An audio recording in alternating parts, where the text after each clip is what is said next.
Hey guys, Ramsey here. Happy Sunday. Welcome to another live stream. So, I don't know how many of you guys are going to tune in on a random Sunday when there's football games going on, but I figured instead of just doing these videos, since I've gotten so much great feedback on the live streams, I figured what the hell, we just go live, and even if one person shows up, I'll call it a win.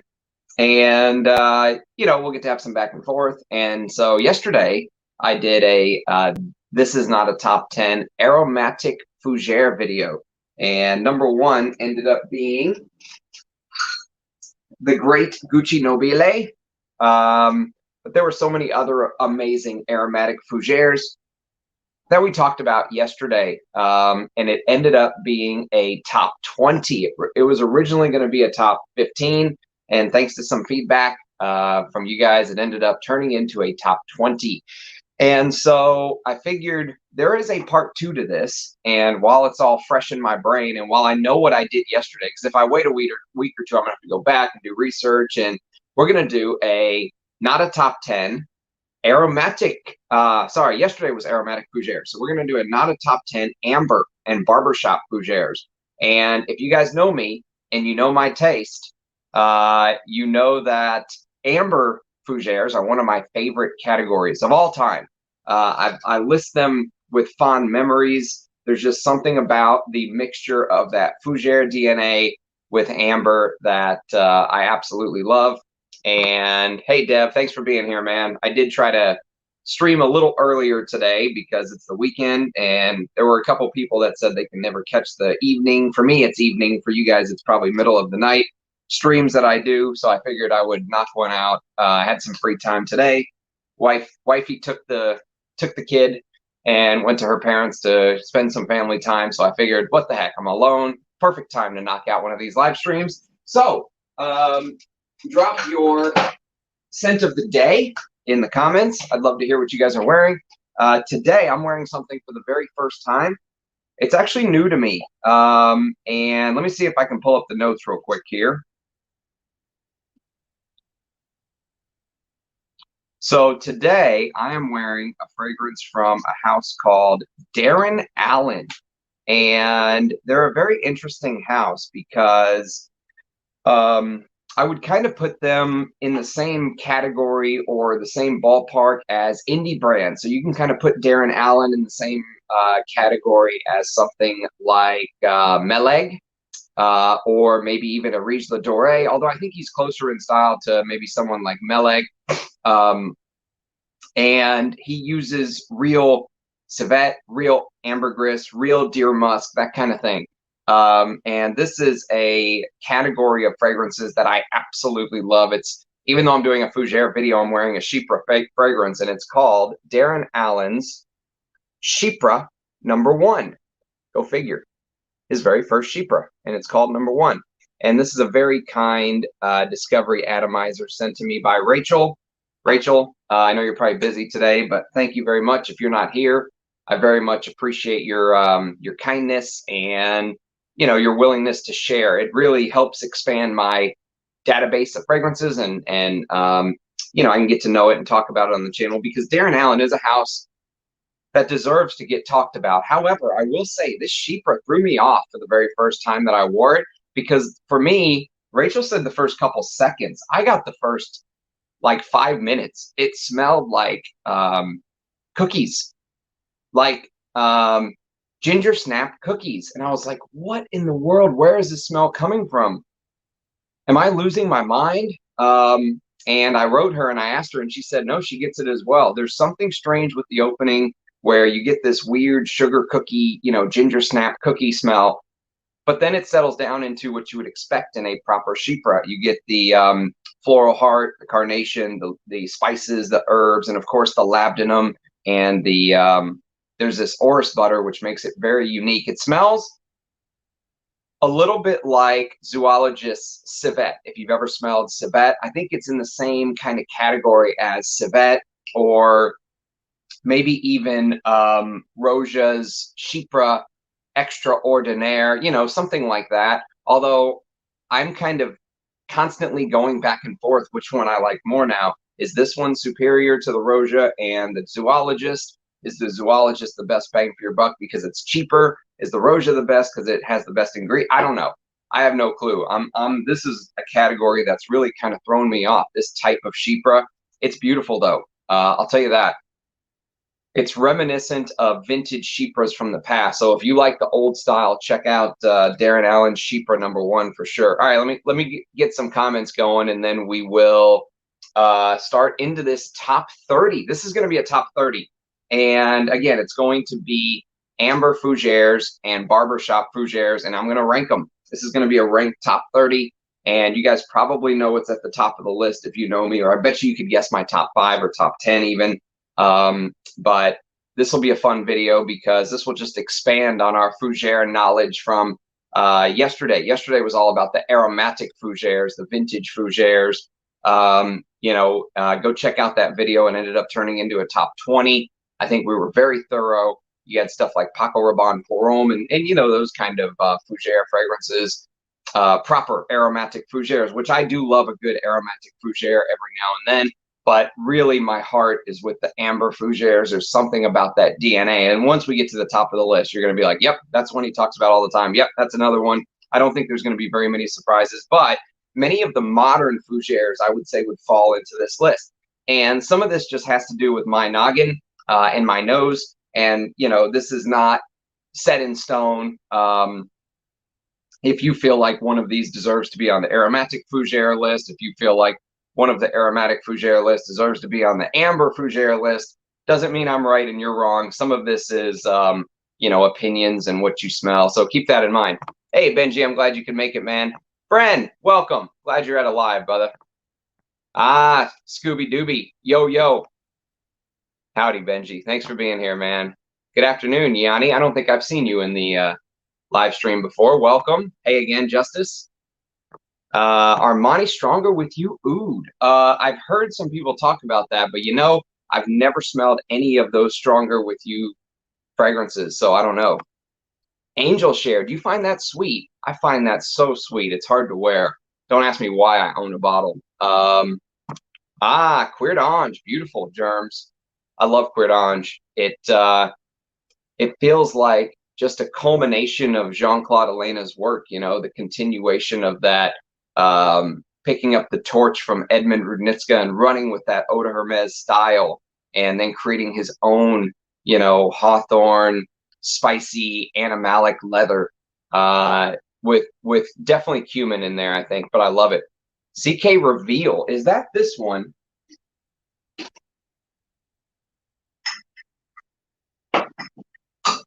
Is that this one right here? Reveal for Men. This is so sweet on me. I have a hard time wearing this, but it is unique for a designer, but God, it's so sweet. If they could create something like this and just take all of the sweetness out, suck all the sweetness out, I think I would enjoy it. It is just syrupy sweet. Do you get that? Do you get that, Scooby Dooby, on Reveal for Men? I know this is one. This is actually kind of a little bit of a turning point for me because I bought this off of Joy Amin, his recommendation, because he hyped the shit out of this. Like, this is a discontinued fragrance. Get it now before the price rises. And I was like, okay, I trust Joy. And I got it, and I was like, you know what? I just have to come to the conclusion that we have different tastes, and you have to know the taste of your reviewer before you go out and buy based on their recommendation, because while to him this may be like a signature scent, for me it's way, way too sweet. At least that's what I found. But I could see why someone who has a sweet tooth would enjoy that. So let me catch up on the comments, and then we will knock out this top 30. I think this will be fun. You guys will enjoy this one. All right, so scent of the day, Benji, and Anutis, looks like Antaeus if you just glance at it. Anutis by Pure Distance. Antoine Lee strikes again. Maybe the best citrus-based scent I've got my nose on in years.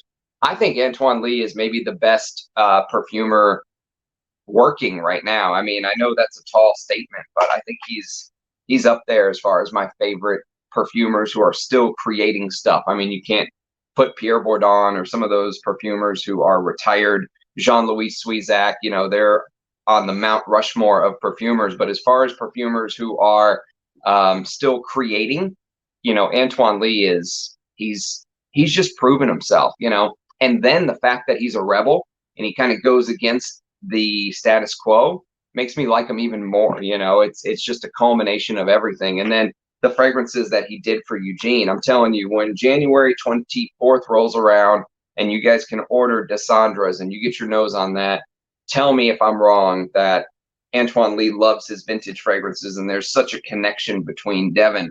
I won't say who, but somebody reached out to me and said, hey man, I'm smelling my vintage bottle of Devin right now.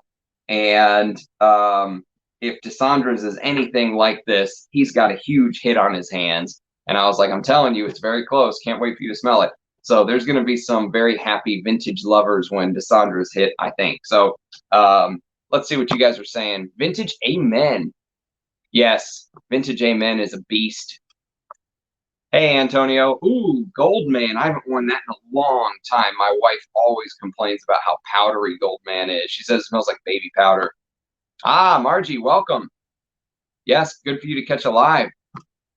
I know your opinion on Symphonium, but what about Pico Valladama? I have never smelled that one. I hear good things about it, but honestly, Dev, I'm just not a Xerjoff fan. I'm going to have some samples coming in. Scott was very kind. You'll see him in the comments occasionally. He was very kind to send me some Xerjoff fragrances that I have never smelled before. So there'll be some early impressions from samples and stuff like that coming very soon.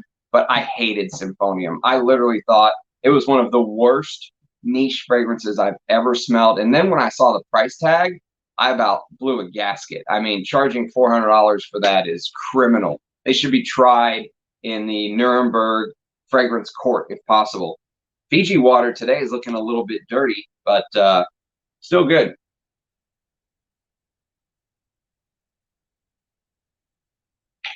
You guys ever drink Zip Fizz? Costco sells it, and it's like something you put in your water. It's got antioxidants and all that stuff. But I've been drinking it for about a decade. Every single day, I have one. I'm addicted to the stuff. It's a lot better for you than like drinking a Monster or something. Civet is my first sample from Zoologist and will definitely be my next bottle. Okay, if you like Civet, Dev, put this one on the to sniff list. I actually think this is better. No offense to Civet. I think it's a great Chypre in its own right. I did a video on it. It's very good. But Darren Allen's his ingredients and his blending and everything is out of this world good. I'm very impressed. Very, very impressed. The dry down really feels like you're smelling a vintage Chypre because it's got the real deer musk, the real civet, real oak moss. I mean, you know, he's kind of outside of IFRA. He's independent, if you will. So that's one to check out.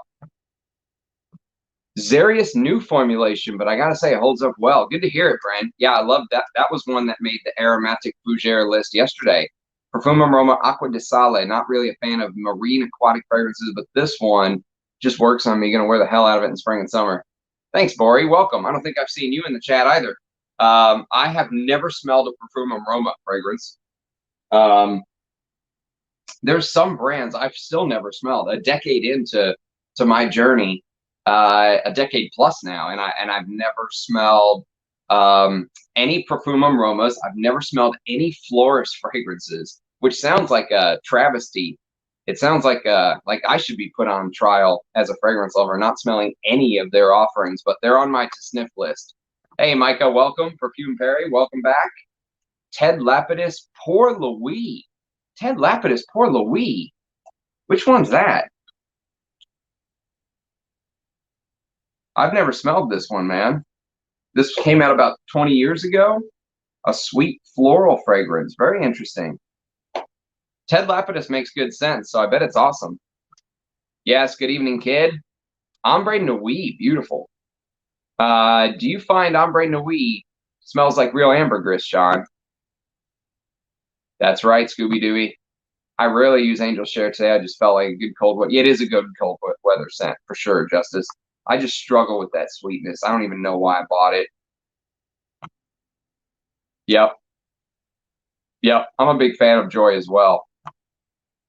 Lalique L'Insoumis. You know what? I completely forgot, and I'm not going to go downstairs and grab it, but there is a fragrance that just hit me as soon as you said Lalique L'Insoumis. I totally forgot to grab my flacon of Creed's Bois de Portugal. That deserves to be on this list, so I'm gonna add it at the very end, just with an asterisk. Bois de Portugal is the perfect example of what an amber fougere should be. That should be on this list. That's an oversight by me. If it was behind me, I could just grab it, but it's under lock and key. So I won't wait to make you guys wait while I go grab it, but just know that it deserves to be on the list in some form. If you're a lover of Lalique L'Insoumis Lion, then you have to check out Bois de Portugal.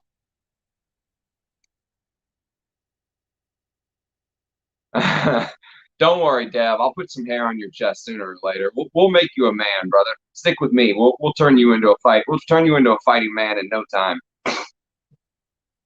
Pavillon Rouge by Jovoy. Never smelled it, but I love the House of Jovoy. There's a Jovoy on this list, actually. Same for Rich's opinion. Don't worry. Soon enough, we'll bring you over to our side. Tobacco Oud. Beautiful, Dennis. I love Tobacco Oud.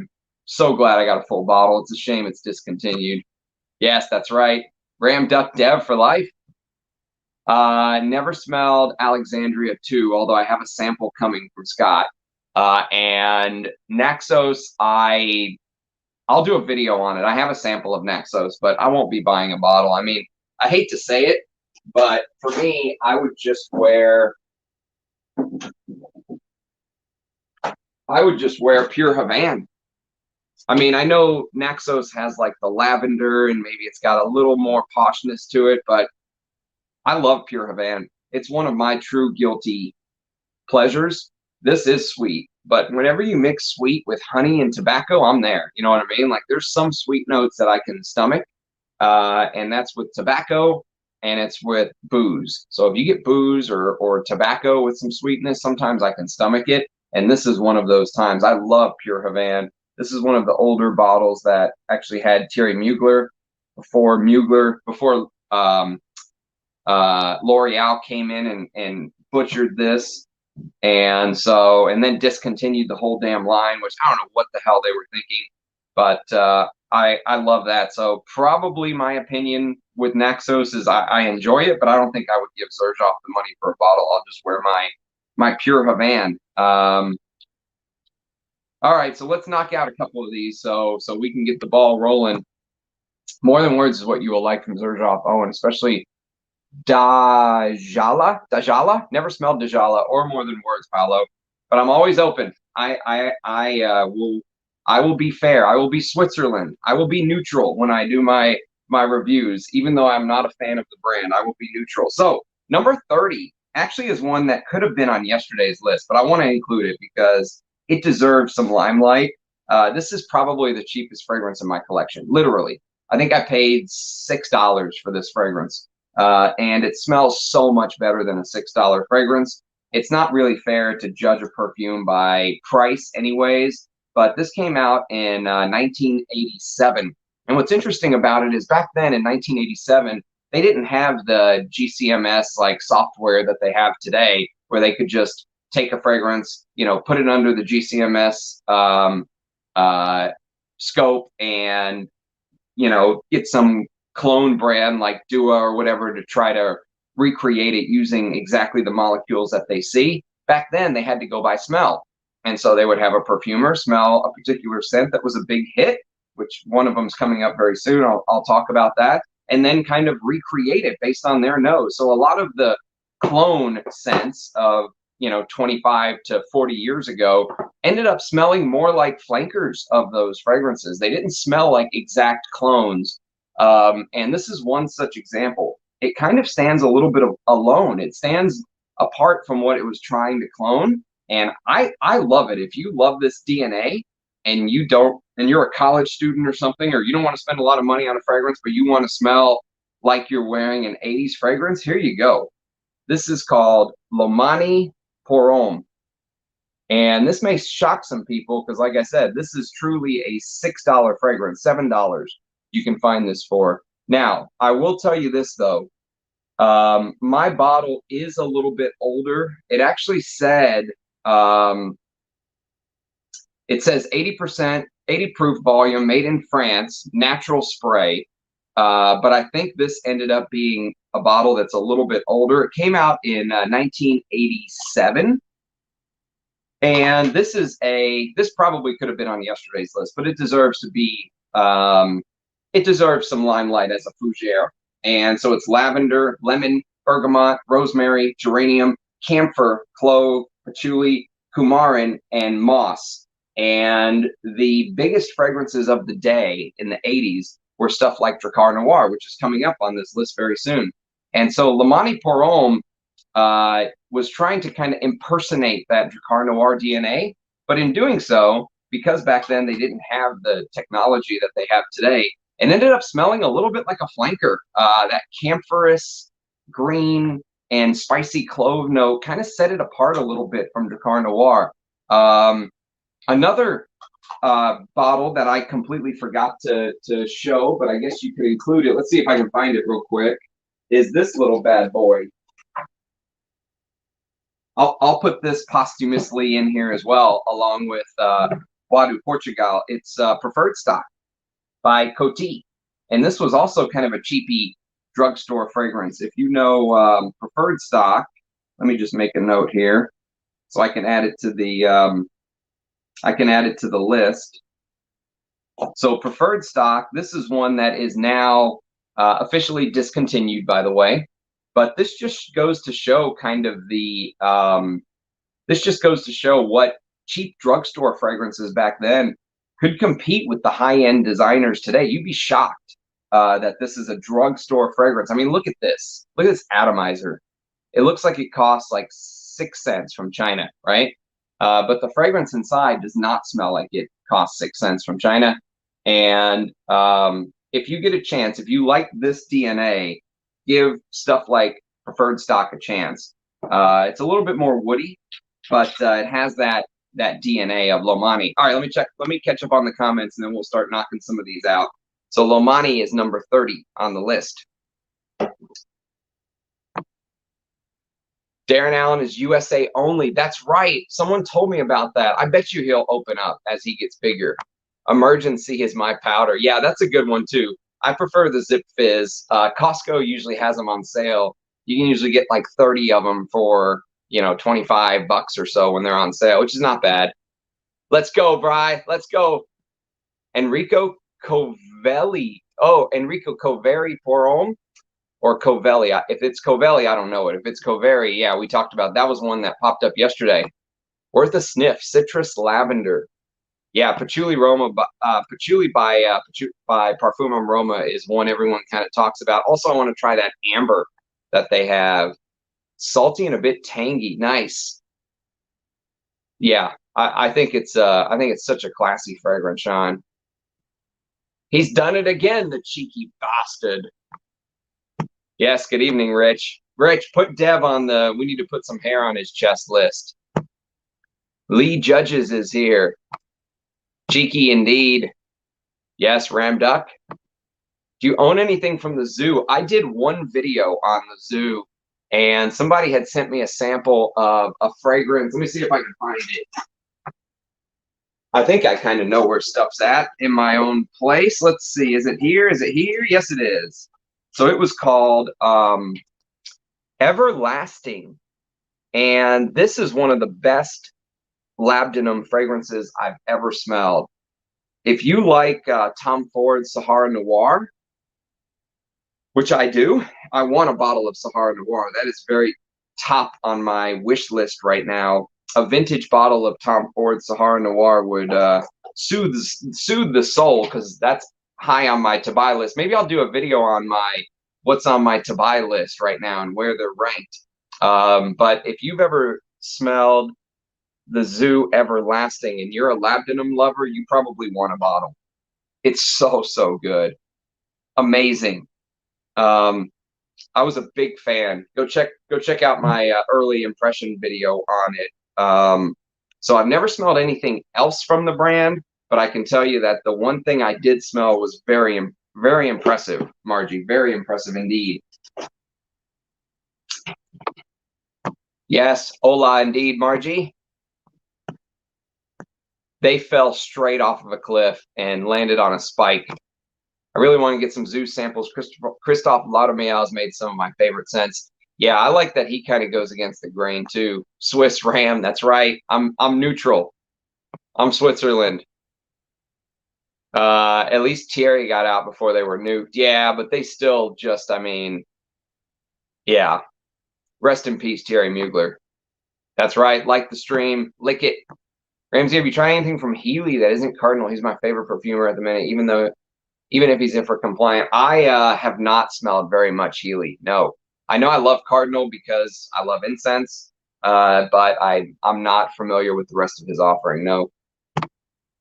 Rachel speaks about the zoo a lot. Yeah, she actually sent me that. That was Rachel that sent me that. Very generous. It's like a 5 ml sample. That's what a sample should be. Tell the brands that's what a sample should be. Yes, indeed. Sunday streams at this time. You like this, Margie? I'll see what I can do. I probably should be studying for my CFP, but that's so boring. I'd rather be with you guys. Sunday off, I come back from uni and hard to crank out an assignment in Indian history. Oh my God. About the Mahabharata specifically, not as cheerful as I could be, but I'll manage. Yeah, I'm with you, Dev. I mean, what's more boring, the history of the Mahabharata or my CFP classes? Sounds painful indeed. Ah, Tobacco Vanille, beautiful.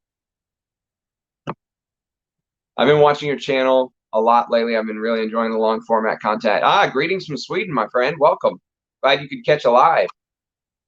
Bogart Riviera Nights. That's a good one. If memory serves, that's a good one. There's a beautiful, is it cardamom note? I think it's a cardamom note. Riviera Nights. Yes, there's a beautiful cardamom note in there. If you like the cardamom and La Nuit de l'Homme, you'd probably like Riviera Nights if you miss those old bottles of La Nuit de l'Homme. But I only have its 10 ml. It's gorgeous. Yes, these little 10 ml atomizers are brilliant. I like the brands that do the 10. You know, in houses like Histoire de Parfum that do the 15 ml bottles, perfect. Those are perfect sizes because you can explore it, you can wear it, you know, but you don't feel like you've got 100 mils sitting there that you have to get to.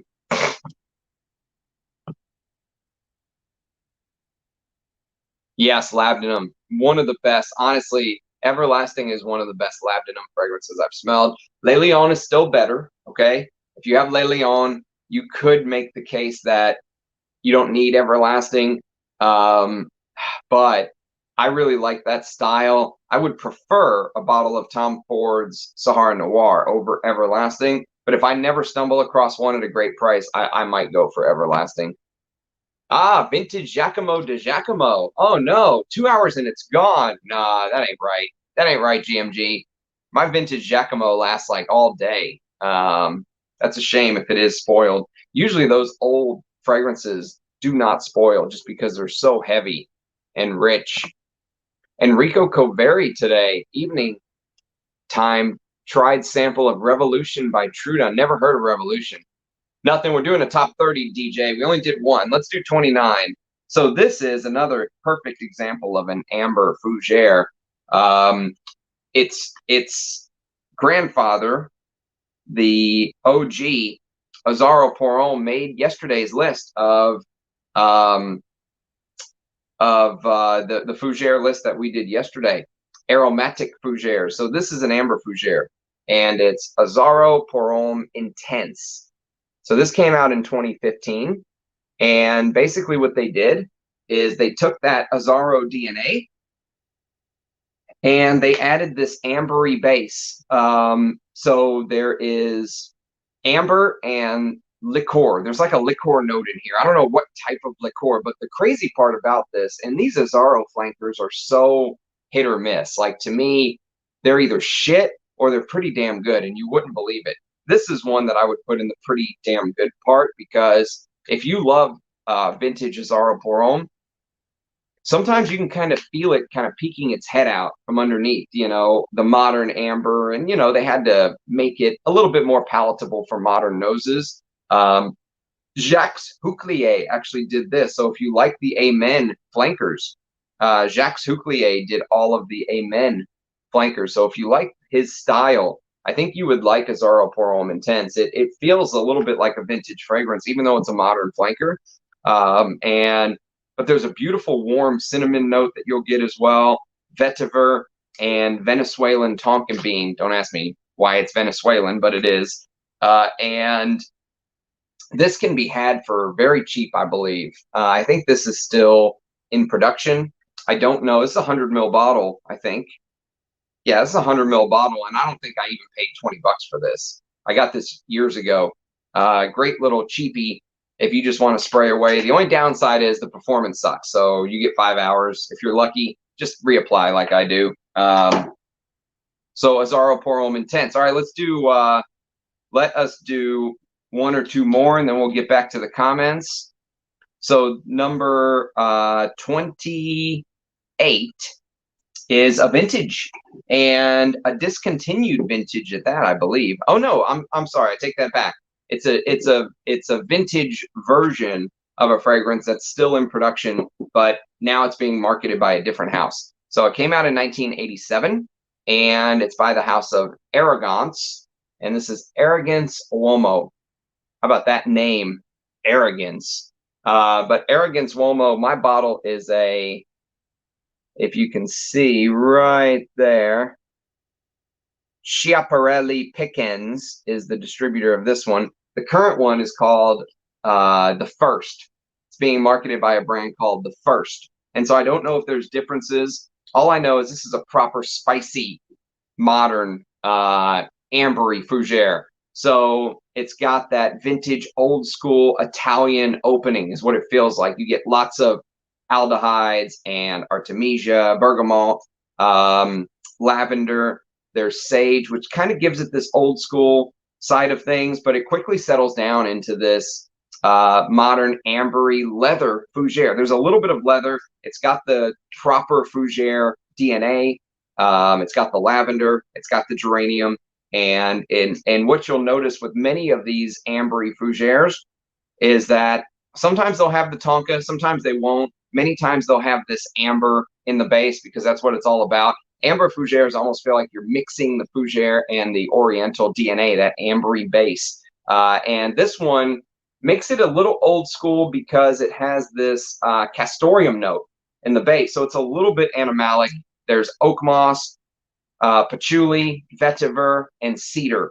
And if you love this style, I would say go for this. It's a green, leathery, you know, masculine 80s Fougere. But it's not going to blow you away. It's not, if you're used to wearing the true big hitters, you might kind of look at this and go, okay, it's of its time, but it's nothing that's going to, you know, make you jump out of your seat and say you absolutely need it. But the collector in me, I really like I like having the vintage. And Arrogance Pour Homme, which came out in the early 80s, I think is an even better fragrance than this. But this still deserves to be on the list. And Arrogance Uomo comes in at number 28. All right, let's catch up on the comments. Yes, you like the to buy list idea? Shit, that might be never ending though. You have no idea how long my to buy list is. And anytime I start chipping away at it, I just refill it with more stuff.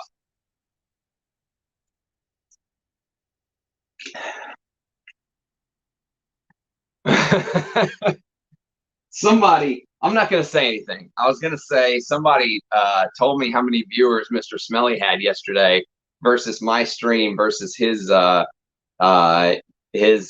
subscribers versus mine, and I just kind of had a chuckle, but I won't say anything. I'm just kind of I just do my own thing. You know what I mean? Like I do my own thing, and I let the chips fall where they may. Have you tried gray labdanum from Abel, Rams? I've never even heard of Abel, Bren. But Grey Labdanum is a great name. Reminds me a little bit of Grey Vetiver. Queer Plein Fleur is a great Healy. Ah, never smelled it, but anything with queer in it, I'm there. Let's see if I can put it on the to sniff list here. See if I can find it first. Queer Plein Fleur. Ah, Healy 2006, a spicy leathery fragrance with castoreum. I'm there. That's all it took. Queer Plein Fleur is a term used in leather manufacturing. It denominates the more valuable upper layer of split leather, the grain layer in opposite to the flesh layer. On the grain layer, you can see the structure of the layer with marks and pores. There's your daily Sunday knowledge, folks. That'll be $19.99. All right, it's on the wish list, Paolo. If it sucks, I'm coming for you. Yes, I figured as much, Will. It's a great fragrance. What was your favorite Arige Classic Attar, the florals and sandalwood ones? Motia is awesome. I have 3 grams of it. I honestly loved them all. I don't remember which one I liked the most, to be honest with you. And most of the time I mixed and matched anyways because they were so great. They were meant to be mixed and matched. Many times I'm against layering, but the Arige Attars were kind of for it. The marigold one mixed with the jasmine one and sandalwood, I remember being really beautiful. I remember playing a little bit with mixing the tuberose with, I can't remember exactly which ones, but I did a bunch of mixtures and they were all amazing together. But if you want to smell high quality sandalwood, I mean, you can't get much better than that. Is it for compliant? Because he's based in the EU, there'd be no business otherwise. Also, he doesn't want to hurt his customers. Well, if for compliant, they're not looking out for the customers. I'm telling you, they're in bed with the big oil houses trying to make extra moolah. That's what it's all about. IFRA doesn't give a shit about you or me. Live list for the win. Okay, you guys like these? I'll keep doing them. I like the interaction, so I'm not gonna lie. Love the Riviera Nights bottle. Yeah, it's so 80s, right? With that built-in sprayer. Cardinal is nice, but there's some other great incenses from Comme des Garçons you should check, like Avignon. I haven't smelled Avignon yet. Sentient. I have not smelled Avignon. I haven't smelled the other one in that series, but I do really like Comme des Garçons 2-man. That's a beautiful incense. Le Lion. Come on, DJ, just accept it. Stop fighting the inevitability. Also, scent of the day, Monsieur L'Envant Vetiver. Yeah, that's a rare one, isn't it? That's part of the trio that Charles of the Rich launched whenever they tried to bring L'Envant to the United States. So they did this trio of offerings. I don't think I've smelled that one, but they did Monsieur L'Envant, which I tried to buy a bottle of that, and I think it's so-so. I mean, I don't think it's in perfect shape, so I'm still looking for proper vintage because the sample that Moudessir sent me of Monsieur L'Envant is stunning. Amazing take on that citrusy Chypre DNA. It's like everything you wish that Chanel's Pour Monsieur could be, but it isn't. You know what I mean? Like for lovers of animalics, the civet and the dry down is stunning. Alahane by Teo Cabanel is a great lab. Never smelled anything from Teo Cabanel. I absolutely adore agarwood, even if there's no oud. Interesting. Dev, you should check out Prin's Incenses. Jasmine OD is my favorite Healy. Yeah, you guys are off on some stuff that I've never heard of. Bubblegum Chick. I've heard good things. I also really enjoyed the sample of Athenian, his newest release. Interesting. What's up, Stan? Welcome, my friend. Popping bottles indeed. He's taking his time with the new release, which can only be a good thing. Come back on discounters, about 45-ish. What's up from Toronto, Tony? New to the family. Love every minute of your videos, Ram. Thank you. Armani Pour Homme, new stuff. You think the new stuff is still good? I would love to do a comparison of that one day. I did a video on Armani Pour Homme. I think it was called Oud. I think it was just Armani Pour Homme Oud or something like that. It was pretty good. But Armani is one of those houses that never did it for me, although I would love a vintage of the original Armani Eau pour Homme, but the prices are outrageous. But thank you. Welcome to our little fragrance family, Tony. Our little fragrance town. The gates are always open.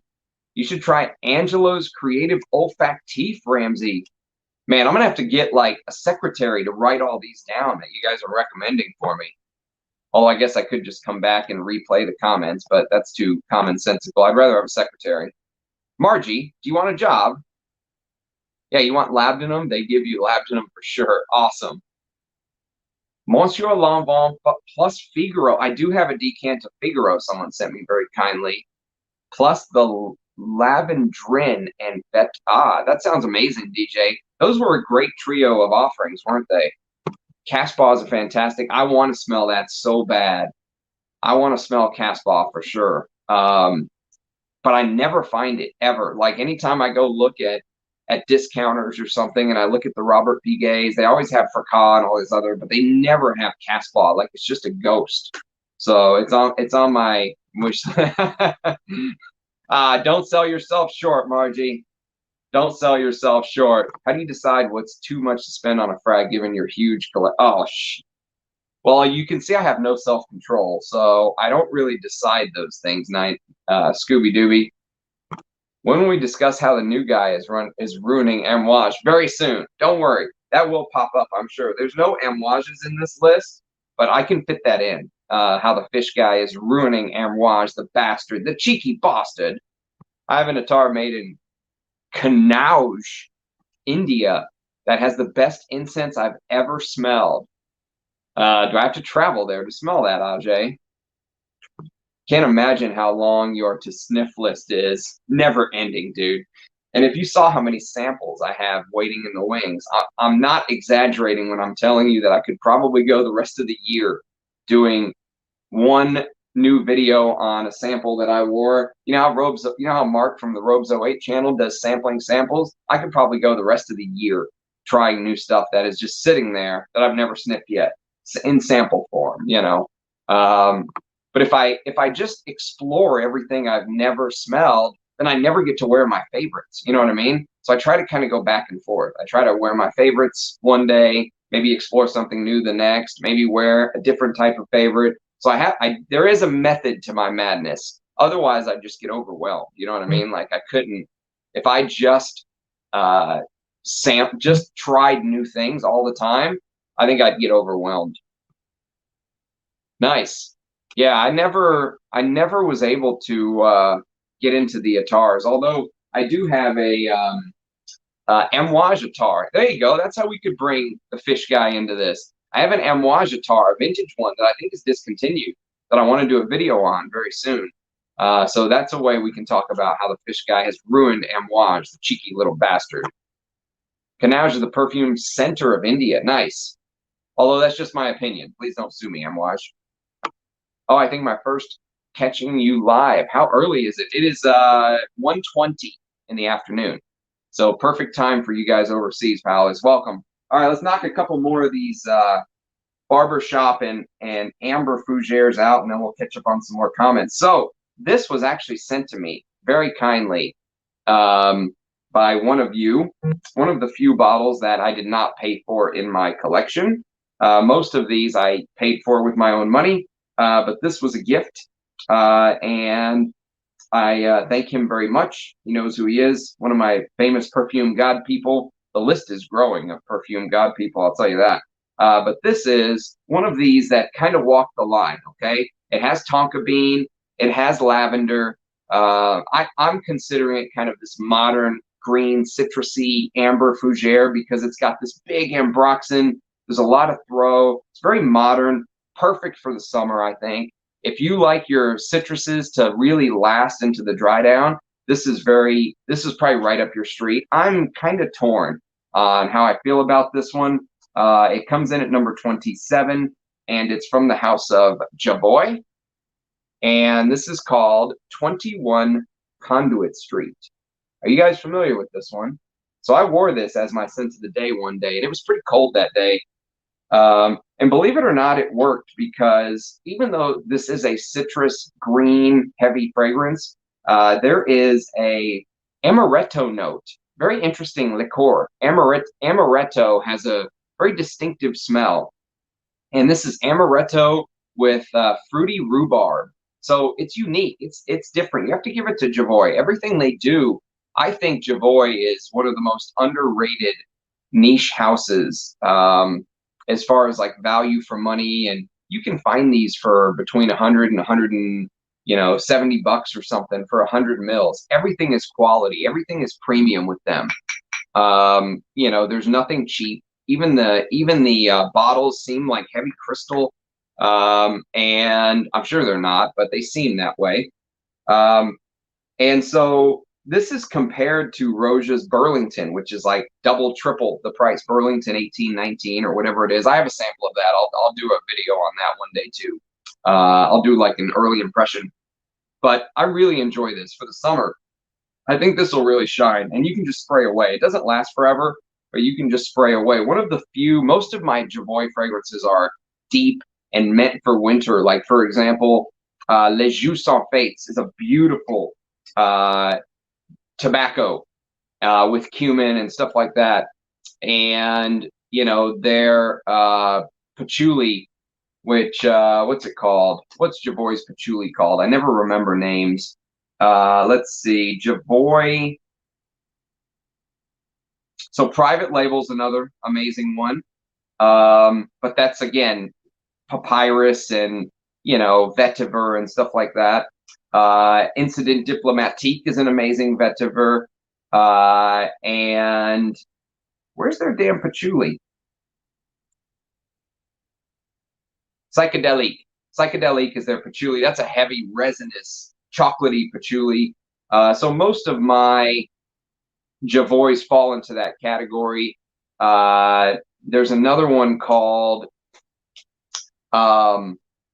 L'Enfant Terrible. That's an amazing take on Serge Luton's Féminité du Bois.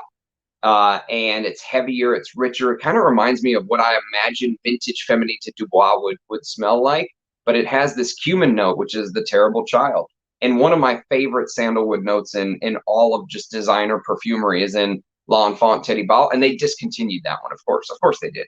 But this is one that you can kind of look into if you like that Chypre style, but you want it modernized with lots of citruses Fougere style. I got Chypre on the brain from Darren Allen, Chypre #1. If you like that Fougere style, but you kind of want it modernized, 21 Conduit Street is definitely one to check out. Okay, so that was number 27. Number 26. Let's do 26, 25, and then we'll catch up on the comments. So number 26 is a fragrance that Anuj found me. Go figure. He's responsible for about half of my collection. And this is a partial. And I don't know if this is 100%. I mean, it's anytime you buy a partial, you know that air has gotten into the bottle. I don't know if it's 100%. I think you got to wait kind of the first couple of minutes before it really does settle down. But this is a flanker of a fragrance that we talked about yesterday. Someone recommended Basile Uomo be on the Fougere list. And I said, I think technically Basile Uomo is considered a Chypre. But this, I think, is considered a Amber Fougeres is how I would place it. It came out in 1989, and it's called Basile Uomo Forte. So I'm calling it an Amber Fougere because it feels like it has that lavender and geranium. I don't know the notes is the only thing. There's no note listing on Parfumo for Basile Uomo Forte. It's a flanker of the original Basile Uomo. And if you look at the bottom, you can see it's that SIRPEA, Serpi, we'll call it, is the distributor, which Serpi distributed Basile Uomo for a little bit. And then they ended up turning it over to Joel and Waruska, or Waruska and Joel.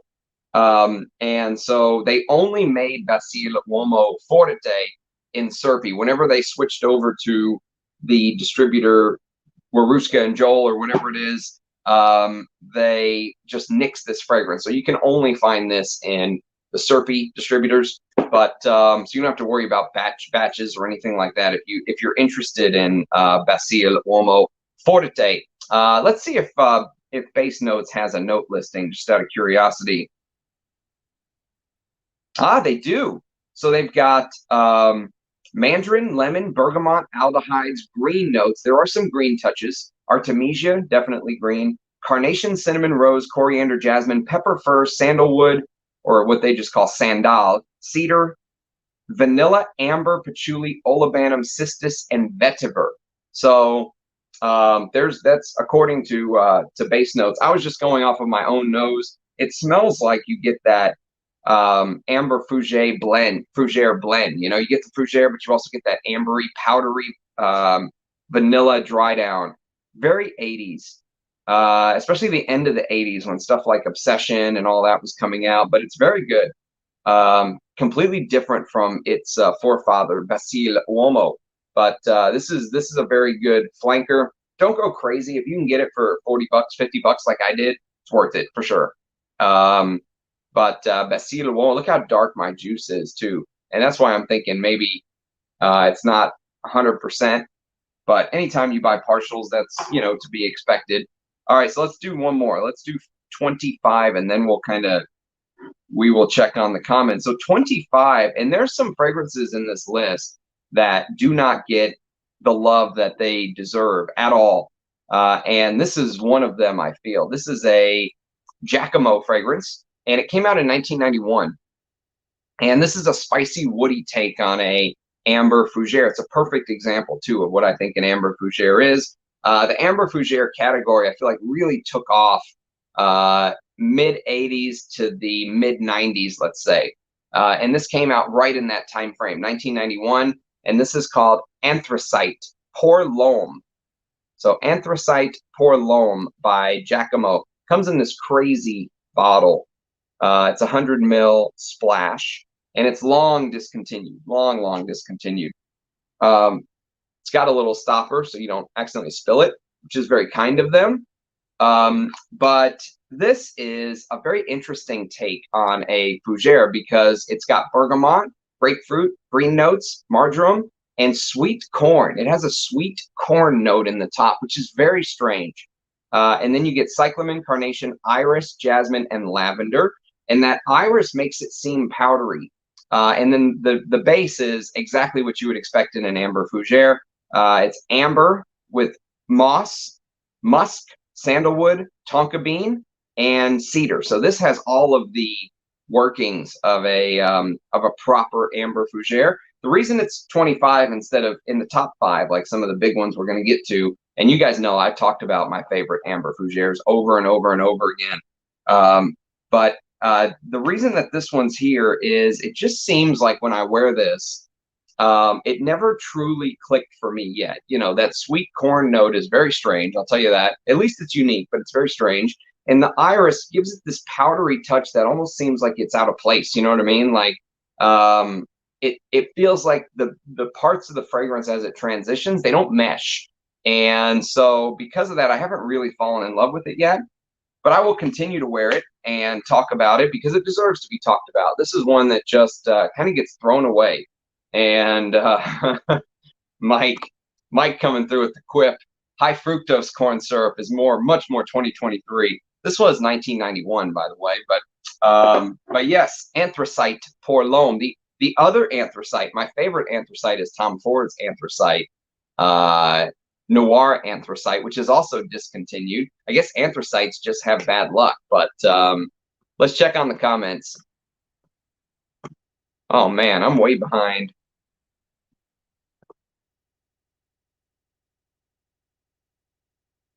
Way behind. Jesus. My favorite incense is, here we go. Okay. Favorite Nishane. Mine is Nef's. Ooh. I don't know, man. That's a tough one, Dennis. I did a video on Nef's. You can go check that out. I think if you twisted my arm, I'd probably say Fan Your Flames, but I also really like Sultan Vetiver. I know it has amber woods in the dry down. I know, but I love Sultan Vetiver. I think it's an amazing vetiver scent. And Ani kind of grew out of favor with me, Dev. I know you like it. There's nothing wrong with it. It's just that vanilla started to smell a little bit strange to me the more it went on.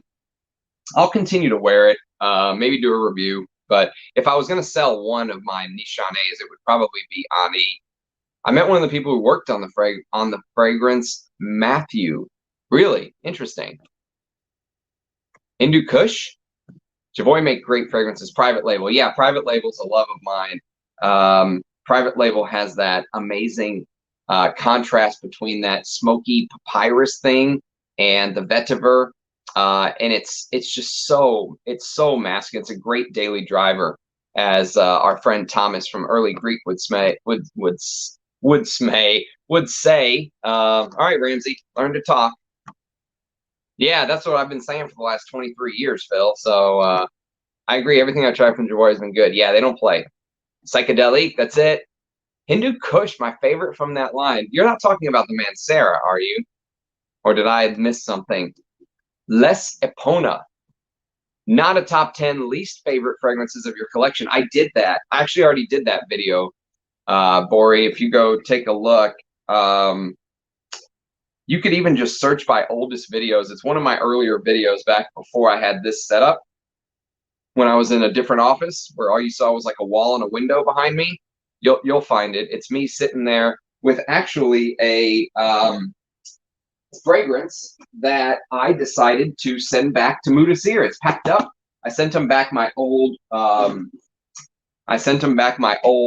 new version of Noir piece, and he's going to sell it for me. And I sent him that 24-cent story fragrance, Rise of the Superb. I absolutely hate, and the thumbnail is me holding it, going like this. So you'll find it.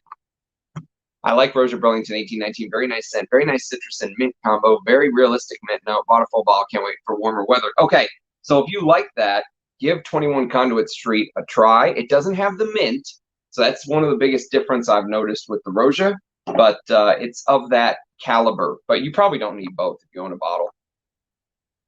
Lee's Epona by Jovoy should be re-released. Never smelled that one, DJ. What's your thoughts on Fire at Will? Never smelled it. Bowling Green. I forgot Bowling Green. You know, that's the thing. I'll also posthumously add Bowling Green. That's the problem when you have a big collection, is sometimes stuff just kind of gets it gets left out, you know, and I wanted to include that one. But Bowling Green, unfortunately, will have to be added just on the list with an asterisk. But it easily could have made this list, Stan. Thank you. Very nice, but very sweet. Ooh, very sweet. Scares me. Standard vanilla. Yeah, I'm with you, GMG. Ani got this big hype, and yeah. Basile Uomo Forte. Yes, I'm telling you, some of these are going to be some rare ones. We don't talk about Basile Uomo Forte. We don't talk about Lomani Pour Homme. We don't talk about Anthracite Pour L'Homme by Jacomo. And there's some more kind of, you know, fragrances that are just kind of left behind. They're great fragrances, but it's on the list. It's in, I think it's in the top 5, actually, Justin. So great wear. Yep. I've got the vintage Eau de Cologne, and it's stunning. I think they only make it in Eau de Toilette now.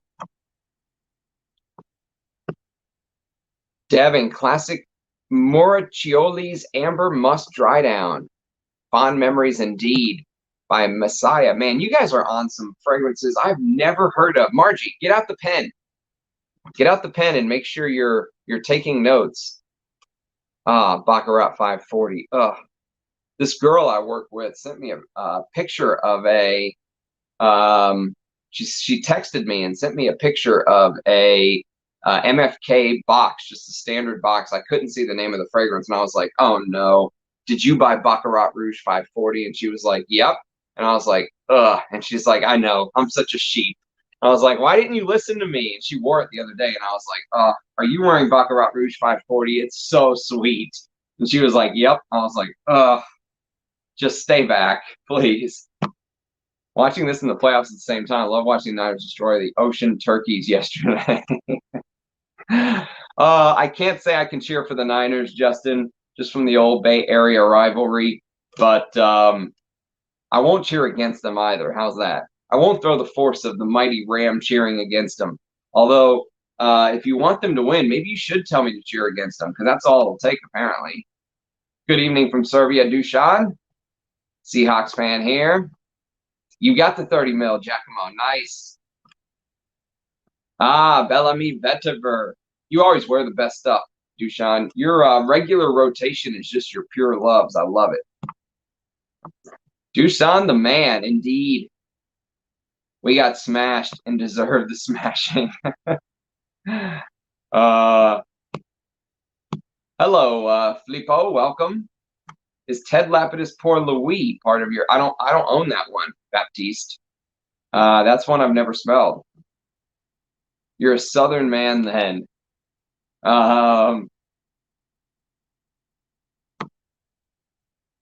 Seahawks are a young up-and-coming team. They would be dangerous. Yep, agreed. Bellamy Vetiver is very good. One of the best flankers of the last decade. Root de Vetiver is a nice vetiver. It is. I've got a vintage bottle. It is very dark, very, very dark. This is courtesy of Rich Mitch, and very dark vetiver. It almost starts minty on me too. Do you get that, DJ? Like peppermint. You know when you put one of those peppermints in your mouth and it's not a wintergreen peppermint, but it's like a real peppermint. Like a traditional like peppermint lifesaver or something, and it gives you that almost like nostril clearing, like peppermint feel. That's what the opening of Root de Vetiver feels like to me. But then it dries into this very dark, asphalty, ashy vetiver. I like it. I enjoy it. I need to wear it more. But this is the only MPG bottle that I own, and it's thanks to Rich.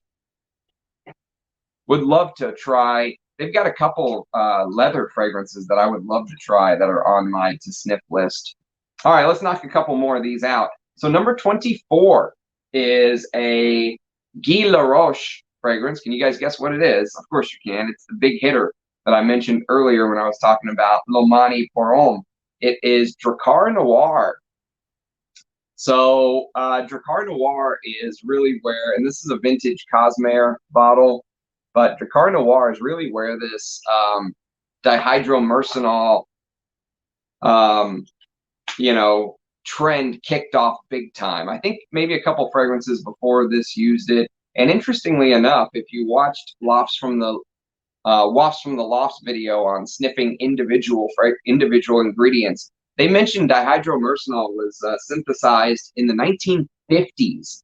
So it was around for a long time before it really took off and stuff like Drakkar Noir.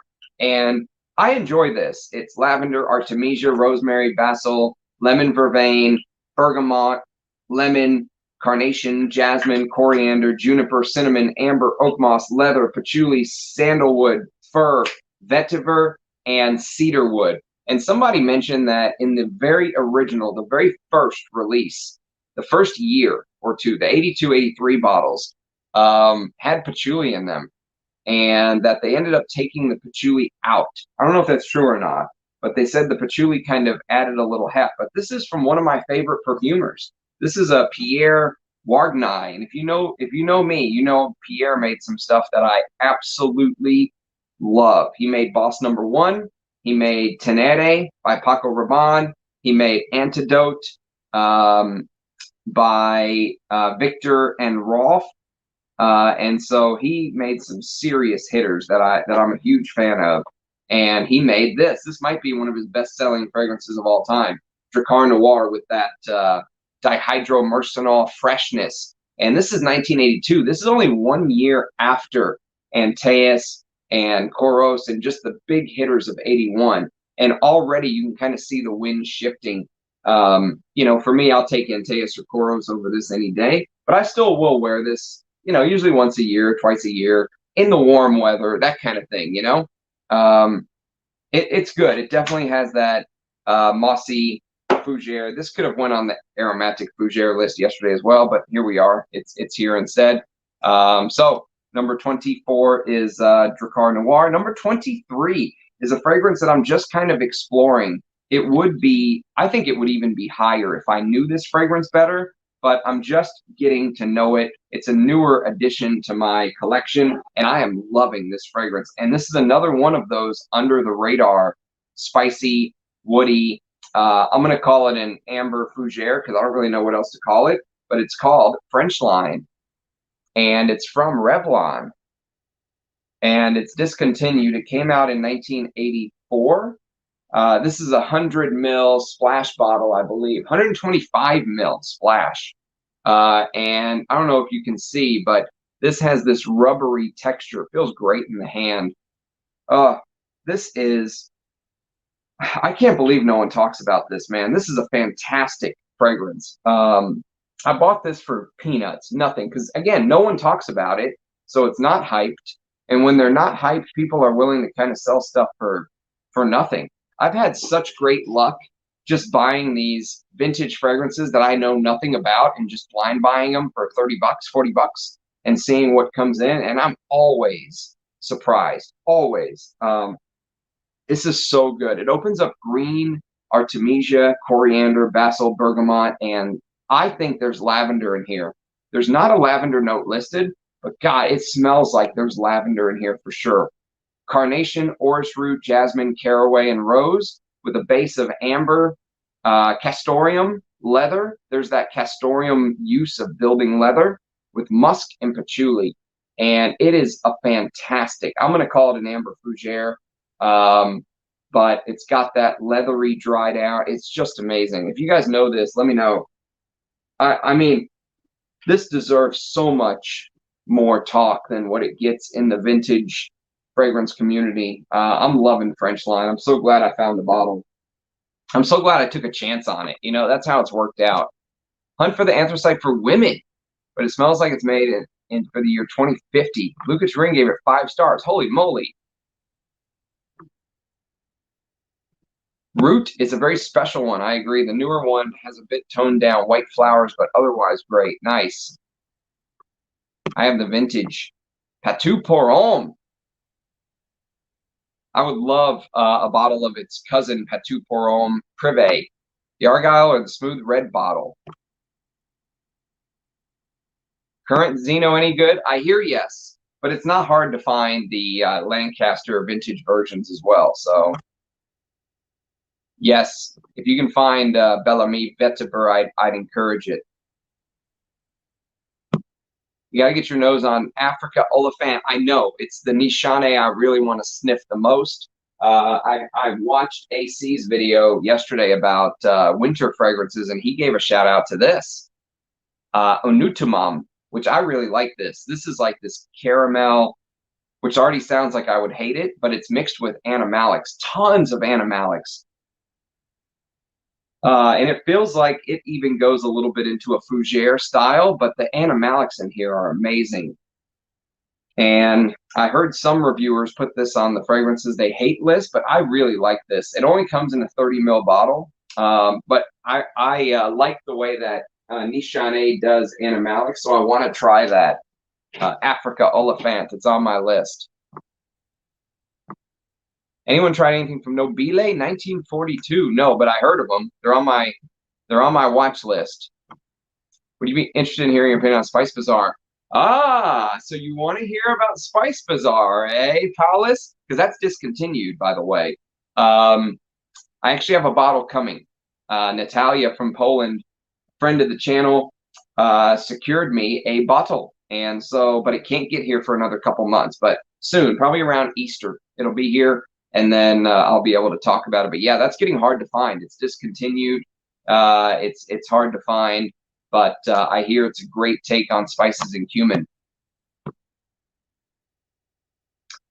I did buy it. Mentioned yesterday in the stream that I bought on Ram's recommendation. Nice. Good job, Stan. I mean, if I can recommend you to buy anything Bellamy, whether the OG or the Vetiver, I've done my job. I feel like I have like I've completed my task. That's amazing. That's perfect, Lippo. Congrats. Yeah, not worth hunting the old ones is what I hear as far as route to vetiver goes. Cool bottle, though. Maitrier Parfumé Agantier, 90 ml bottles. Very interesting. But I'm not paying vintage Bellamy prices. I don't blame you, Stan. They're nuts. To fall asleep wearing very intense scents. I have this ability to fall asleep even when I'm wearing a Riche Beauty and the Beast to bed. Yeah, I don't have any I mean, they never bother me ever. And if they bother my wife, she knows not to say anything. So she's never said anything about it. I can see what you mean, that coldness, like chewing mint gum, then breathing in. Yes, exactly. It's exactly like that. But peppermint, not just like, not just like mint gum, but like this very strong peppermint vibe. Very interesting vetiver scent. I'll have to wear it more and get to know it. I only have, what's that? Probably 10 mil, but that's enough for me to get to know it and do a video for sure. Bellamy Cologne Concentrate. Ah, beautiful, Mike. Can you send me some of that? What's that going for? 20 grand online? Prada Olfactories. Nice, Pike. I don't think I've smelled that one, but I think I have a sample. I think Armando sent me a sample of that one. Let's see. Prada.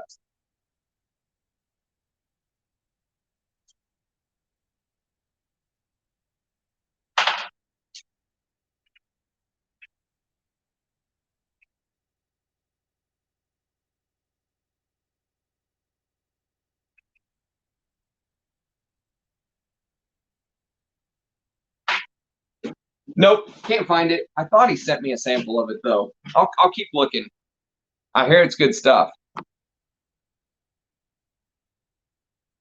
Ah, Florist. Never smelled a Florist still. I put on Horizon the other day and actually really enjoyed it. Davidoff Horizon. This one. It's actually really good. These are Cosmere bottles. I got like 4 of them for like 20 bucks. Fragrance Net or something was doing they were just clearance or something, and it is very good. It's not just a boring aquatic. There's some green touches in here as well that I really like.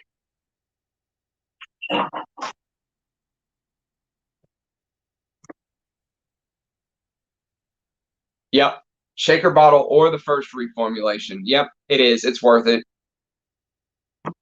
I agree with you, Dushan.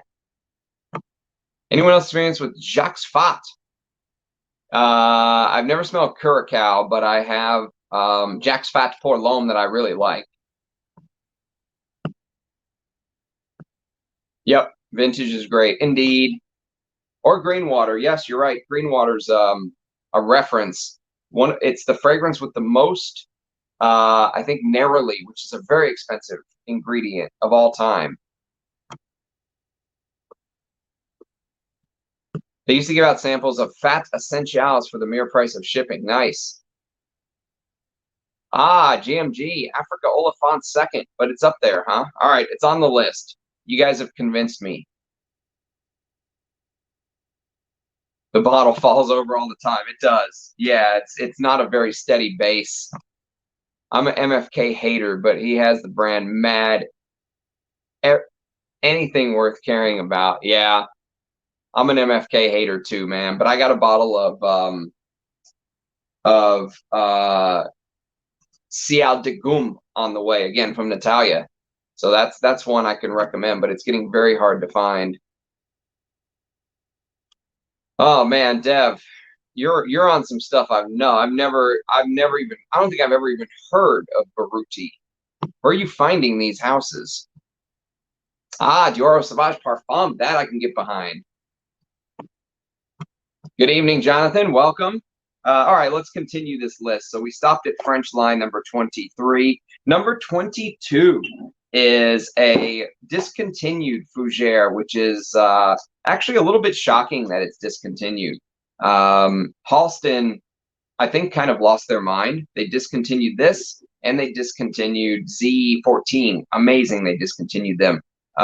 This is a great take on this category. It's probably one of the earliest of this category, and it's called Halston 112. Are you guys familiar with Halston 112?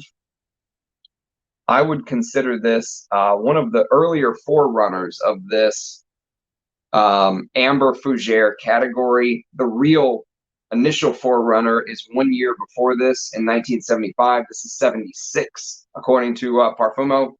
And it's Basile, Bergamot, Galbanum. There is a little bit of that Galbanum. Mandarin orange, lemon, carnation, jasmine, lavender, pine needle, juniper. So if you like pine with your Fougere, try Halston 112. But also, the florals in this are amazing. The carnation and jasmine are out of this world for something that looks like it's a drugstore fragrance. It's not. Amber, oak moss, labdanum, musk, tonka, vanilla, and cedar. So it's the classic Amber Fougere DNA, one of the earliest of this category, if you will. And I can't believe they discontinued it. Still, to this day, I'm shocked. It's so classic and green, and it just screams the 1970s Amber Fougeres. I'm a huge fan. Mossy, floral, spicy, green, lavender with the freshness of juniper and florals, and that ambery tonka dry down. Stunning. Shocker that it's gone. So I think Halston's completely lost its mind. But what can you say? It is what it is. So that was number 22. Number 21 is a modern fragrance, and it's a modern cheapie. And if you want a Fougere that I think is one of the best in its category as far as value for money goes, you can't do much better than this. I say it's a modern Fougere because it's got that rum note, which I feel like all of the flankers of modern, anytime they do like a flanker on a modern fragrance on a vintage and they make it modern, all they do is add some sort of rum or liqueur or something like that. I mentioned that with Azzaro Pour Homme Intense. They add this liqueur note. Here, it's rum. But it's a very well done Fougere from Lalique, and it's called L'Insoumis. This is what the bottle looks like. And if you're saying, wait a minute, I've seen bottles that look like that before with Salvatore Ferragamo Uomo or something like that. Well, you have, and it's because Lalique makes the bottles for them. But this is so good. As far as like a modern take on a Fougere, this is so good. It's woody and spicy, and that rum note makes it feel very modern. The black pepper does give it a little bit of a designer feel, but there's clary sage, there's Haitian vetiver, moss. There is also a clary sage note, which I kind of describe clary sage as very dry and somewhat masculine, sweaty. Clary sage can give off this sweaty vibe, which I really enjoy. But this is a modern Fougere, with a twist is the way that you could describe it. It feels like it's partway in the vintage, partway in the modern, but very wearable and way more than the $40 that it's worth. Hey, the FedEx guy is here. You guys are going to have to wait because we might have an unboxing. So don't go anywhere, all right? Hold down the fort, Dev. Find some more brands I've never heard of.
All right, it's unfortunate, but it was not a perfume. Just some crap my wife ordered from Walmart. I need the FedEx guy to like give me hand signals or something because I can see him from my office window on the second floor. I can see when he pulls up, but I need him to like shoot me some hand signals if it's perfume or something. But all right, let's get back to where we were. Baruti is a house worth exploring. All right, Vlad, noted, my friend. Baruti has a fragrance called Oh My Dear that tries to smell like deer musk. It's a Dutch brand so no real deer musk, but worth sampling. All right, Dev, I'll take your word for it. I'll check it out. Cold but no snow. Nice. Thanks, Vlad. Everyone knows it but me, eh? Have you guys tried anything from Milano fragrance?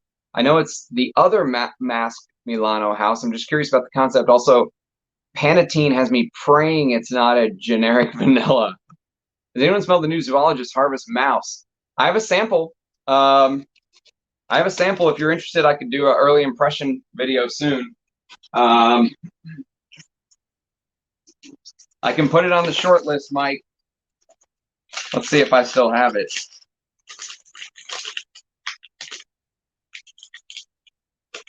Yeah, here you go. I can maybe do it tonight if you'd like. I'll do a video tonight on Harvest Mouse. How about that? If you guys are interested in it.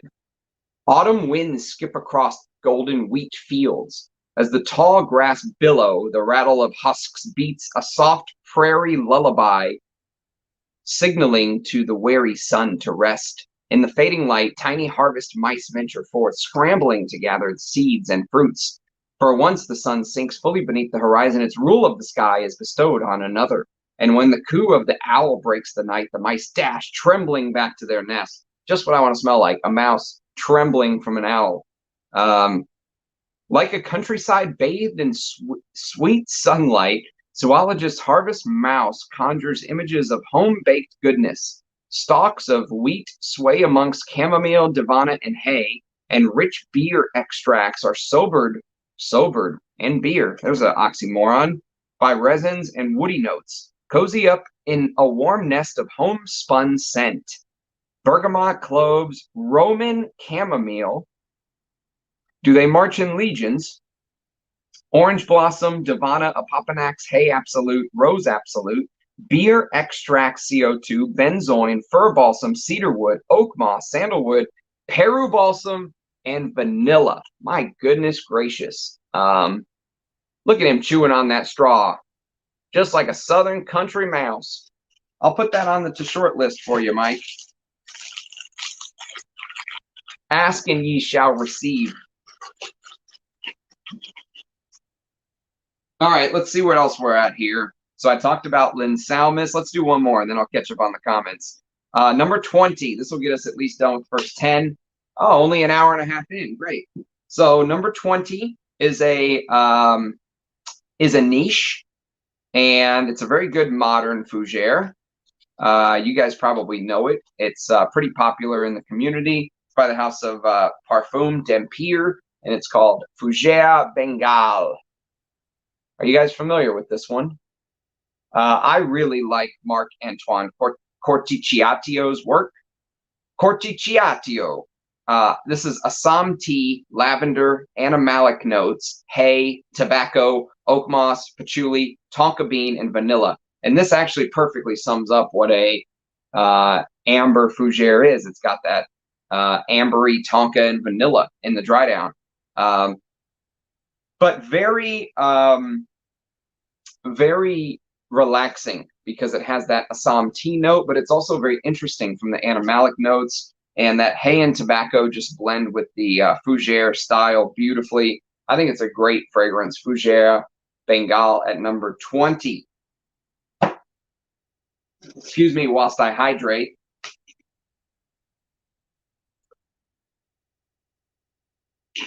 Let's check them on the comments. 112 is still available here in France. I don't think it's as good as your vintage juice. Well, this is, Halston 112 cologne for men. So it is a cologne. I think at some point they switched it to an eau de toilette. But you know, if it's discontinued and you just want to get a bottle, get what you can. I mean, don't worry about, I mean, if you can find the vintage, go for it. But yes, so 112 is definitely worth exploring, in my opinion. Let's check up on the comments here, and then we'll get back to the countdown. That's a nice Lalique. It is. It's a great value for money too if you are a lover of Fougeres, but you kind of want something a little bit more modern. This is a great example of a modern Fougere. Oh, I love it. I'm a huge fan. I've smelled a few from Milano Fragrance, but they lack the quality blending of mass. Pretty generic. Ah, that's sad to hear. Top 3 must be Juby, my favorite amber. I don't know if I'd consider Jubilation 25 Amber Fougeres, Dushan. I don't know what I'd consider it as. It's almost in a class of its own. Yep, Juby 25 is a masterpiece for sure. My God, my God. FedEx working Sunday. Yeah, man, we don't give them a break here in Texas. Directly from FedEx, 2 birds with 1 stone. Listen to unboxing. Yes, that's right. FedEx's ex-tennis player. That's why you always look at the side of your room. Yeah, I'm just watching. I'm just watching, you know. Actually, there's a plot of grass right that I can see from my window. If I kind of back up and look, there's a park right across the street. I mean, it's literally just, I can just walk my daughter across the street, bam, we're at a park, which is kind of cool.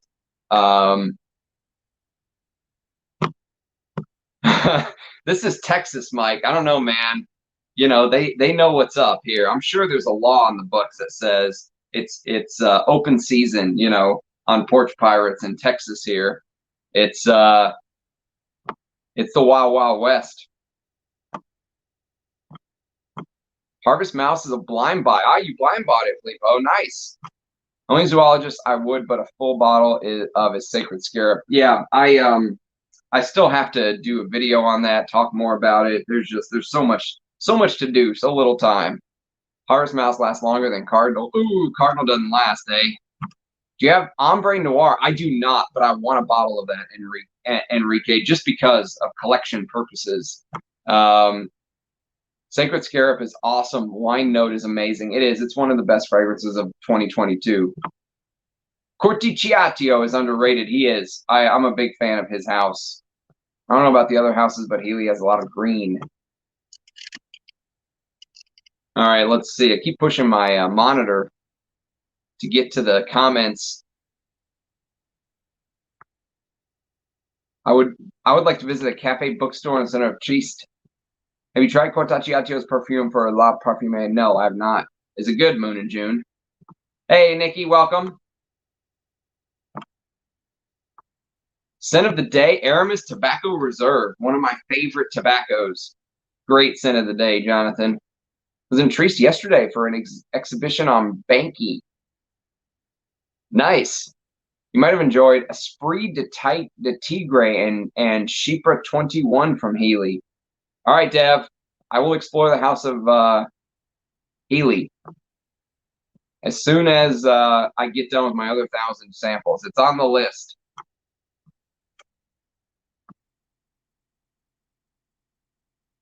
Godspeed, Ajay. It's a borderline violent scent. Ooh, I like violent scents. I have Ombre Noir, but I need to wear it now that you brought it up. Nice.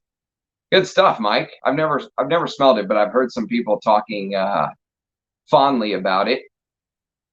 Happy Sunday, indeed, Cuban.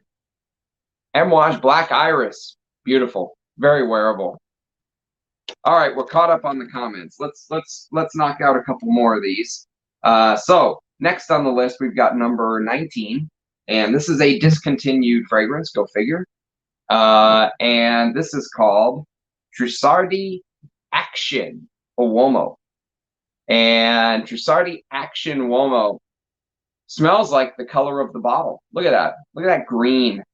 And I got this from Le Parfumé, I believe. I think this was a Le Parfumé pickup. Trussardi Parfums, made in Italy. This is a little 25 ml bottle, but how cool is this? This plastic You can kind of take it anywhere. It's got the built-in sprayer. But Trussardi Action Uomo, if you are familiar with the scent, it usually comes in a bottle that's actually outlined with this kind of, it looks like it's outlined with this kind of plastic. And it's Artemisia, bergamot, galbanum, neroli, peppermint, cyclamen, coriander, lavender, rosemary, amber, moss, musk, tonka bean, and cedar. And outside of Trussardi Uomo and Trussardi Inside Man, this would be in my top 3 Trussardis.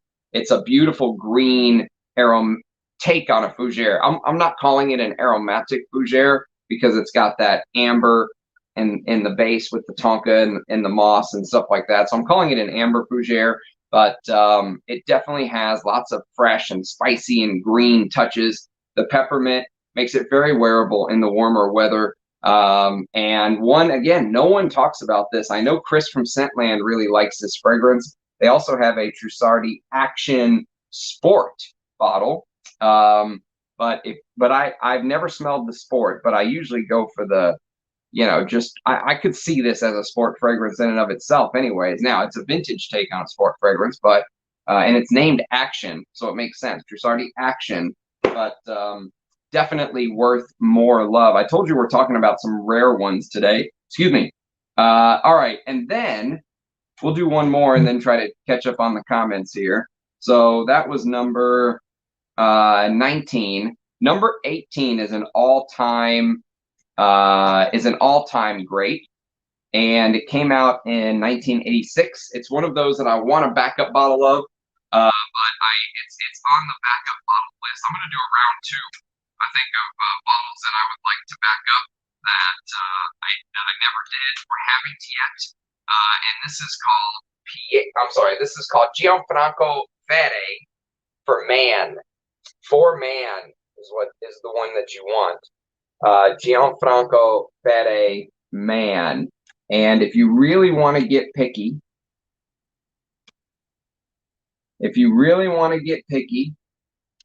yeah, it'll come back. Give it about 30 seconds. It'll be back in no time. I can say, Houston, we have a problem. It's StreamYard and probably my internet connection. I need to get some sort of like router strengthener or something up here in my office, because I think it cuts back and forth between the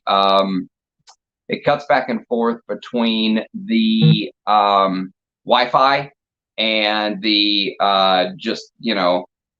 4G or whatever it is, and it just kind of cuts off the audio for a bit, but it's back. So yes, so Gianfranco Fede Man. So if you want to get particular and you really want to get picky, look for the bottle that has this glass right here in the middle. So the newer bottles are all black. See this black right here? They go all the way across. There's no glass in the middle.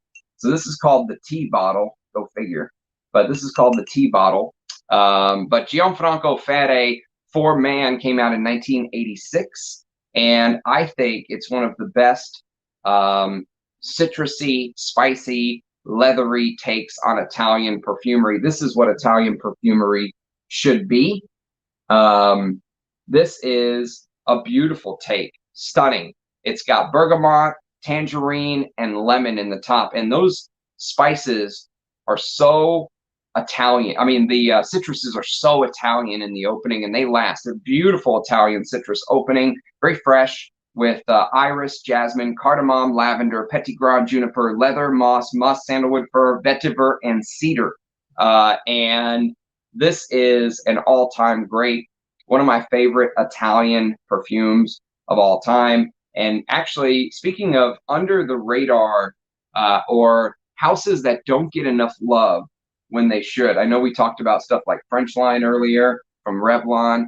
This house, the house of Gianfranco Fede, always kind of plays second fiddle, third fiddle, fourth fiddle to the big Italian houses. You know, it almost feels like Gianfranco Fede and Crizia get pushed to the side, you know, from the Armani's, the Dolce & Gabbanas, the Versace's, but this deserves the limelight. And I'm telling you, if you can find this vintage bottle, any bottle of this is good, actually. But if you can find this vintage bottle with the T and you get a fair price, get it. This is a 100 ml splash, I believe.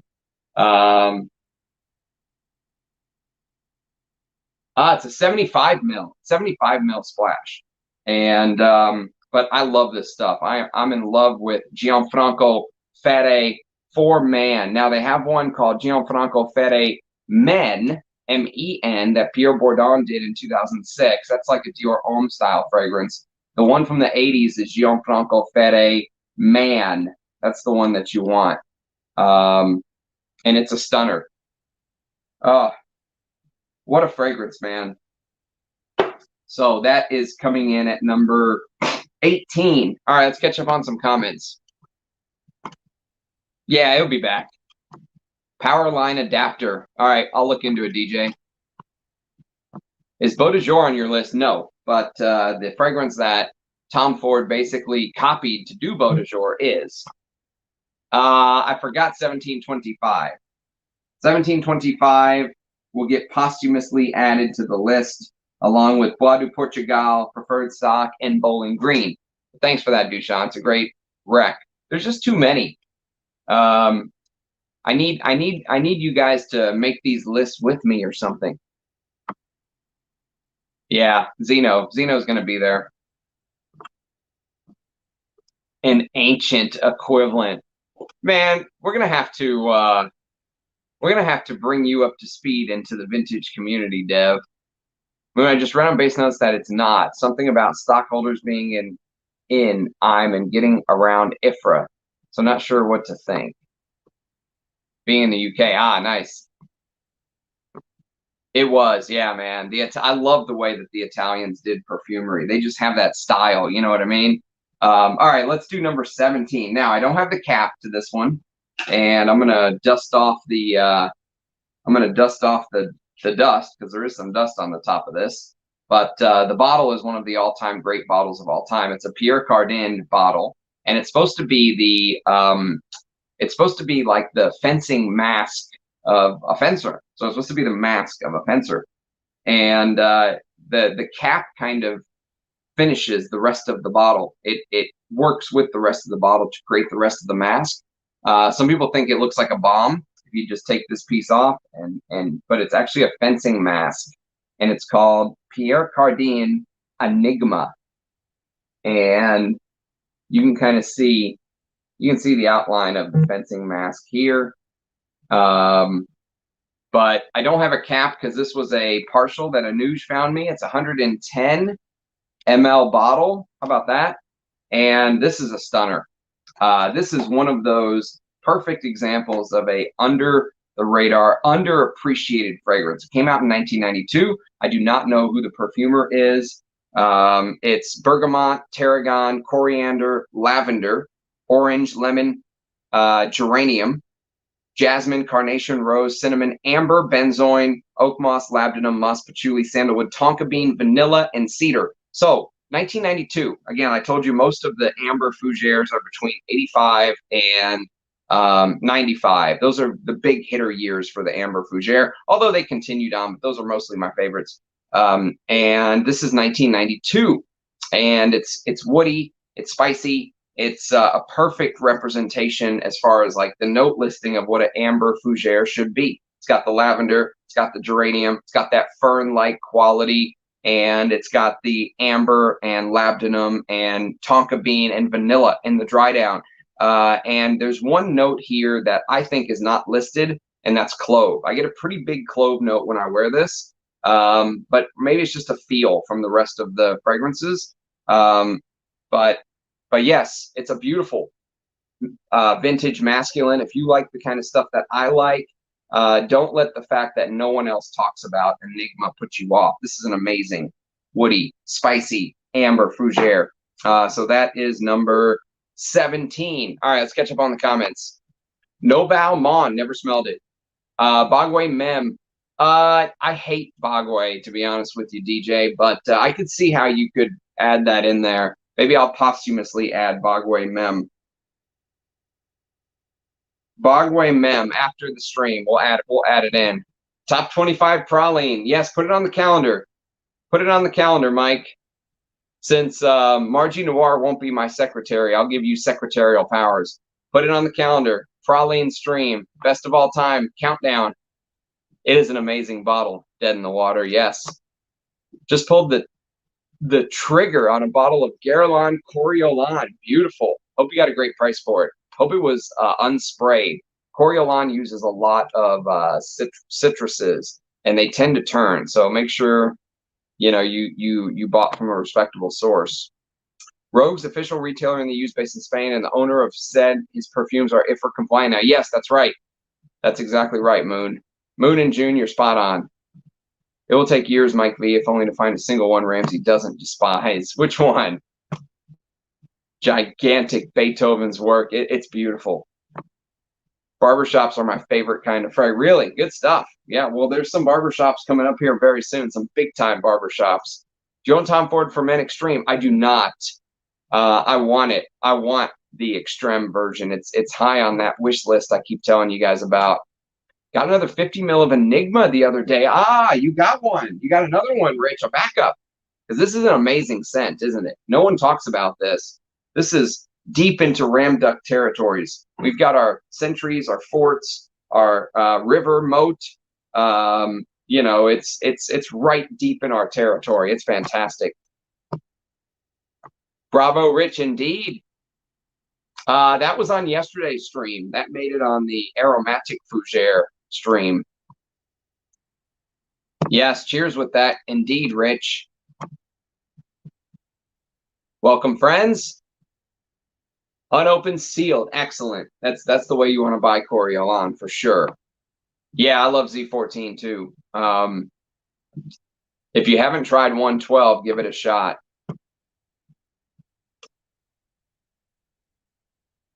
Yeah, he says they were always IFRA compliant. I don't know if I really believe that, because if you remember, his whole speech in the very beginning was that, look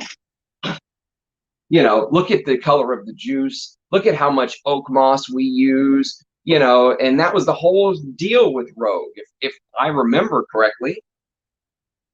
And go look at the new Chypre Siams. Tell me if they look like this. I don't know if I buy that they were always IFRA compliant thing, but who knows? I mean, maybe he's right. I don't know. I don't know, man. It's weird. Oh, no. Yeah, Enigma's amazing. Cocking its leg on every landmark it finds. Oh, that's right. That's good stuff. I am the Jad. Paco Rabanne pour Homme is a fantastic Fougere. It just made yesterday's Aromatic Fougere list. Yes, you got to pick up the slack. Get with the times. I think he's changed his tail too. Yeah, I do too, Rich. The combined force of the ram duck sniffer can sniff that stuff out in no time. Blind bought Roja's Scandal 50 mil full press for a good price this week. Your thoughts? It was in yesterday's list. Scandal pour Homme, you mean? I have the vintage Eau de Parfum version though. Which one did you buy, Paulus? Afternoon, Anuj. Welcome, my friend.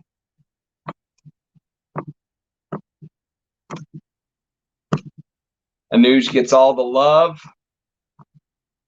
Yep, everyone loves Anuj. Many of these bottles I've shown and I'm about to show have lived in Anuj's warehouse before they came to House of Ram, and some of these actually lived in Rich Mitch's house. So we've got like this, this community here. Which one though? Which version? The Parfum Cologne or the Pure Parfum, Paulus? I'm allergic to IFRA compliance. Yeah, they're full of shit. Yep, indeed. Margie and Chargy are. Oh, that's right. Hello from Paris, Ringo. Glad you could make it. Not Cologne, of course. Good stuff, Paulus. Yeah, I'd say the Parfum Cologne's the worst. The Pure Parfum is in the middle, and I prefer the Eau de Parfum. That's just me. I've smelled them all. I think I have samples of them all. Maybe I could do a comparison video one day. That's right. Margie keeps track of my calendar. She makes sure that streams are properly scheduled. I'm impartial to IFRA. All my full bottles are compliant, and I love them all. Yeah, I mean, you wear what you love, man. But sometimes once you've smelled the vintages before IFRA started sticking their nose in there, or the stuff that Russian Atom is doing where it's not IFRA compliant, you can smell the real deer musk and stuff like Darren Allen's perfumes. I mean, it's hard to it's hard to give IFRA a pass, especially since you hear perfumers coming out and saying stuff like, "Oh, they want me to now buy an ingredient that is triple the price of the one that got banned." It seems like they're in cahoots with the oil houses. From an outsider's point of view, my alarm bells are going off when I hear that BS IFRA stuff. So, yeah, I think it's not bad either. The Pure Parfum is on this list. Anyone else get ammonia? Ooh, which Enigma did you buy? Which version, Ajay? I've got a sample. Well, I've got a full bottle of the Pure Parfum version. I don't get ammonia in the dry down, but I have the Parfum Cologne too. Actually, I didn't get ammonia in the dry down there either.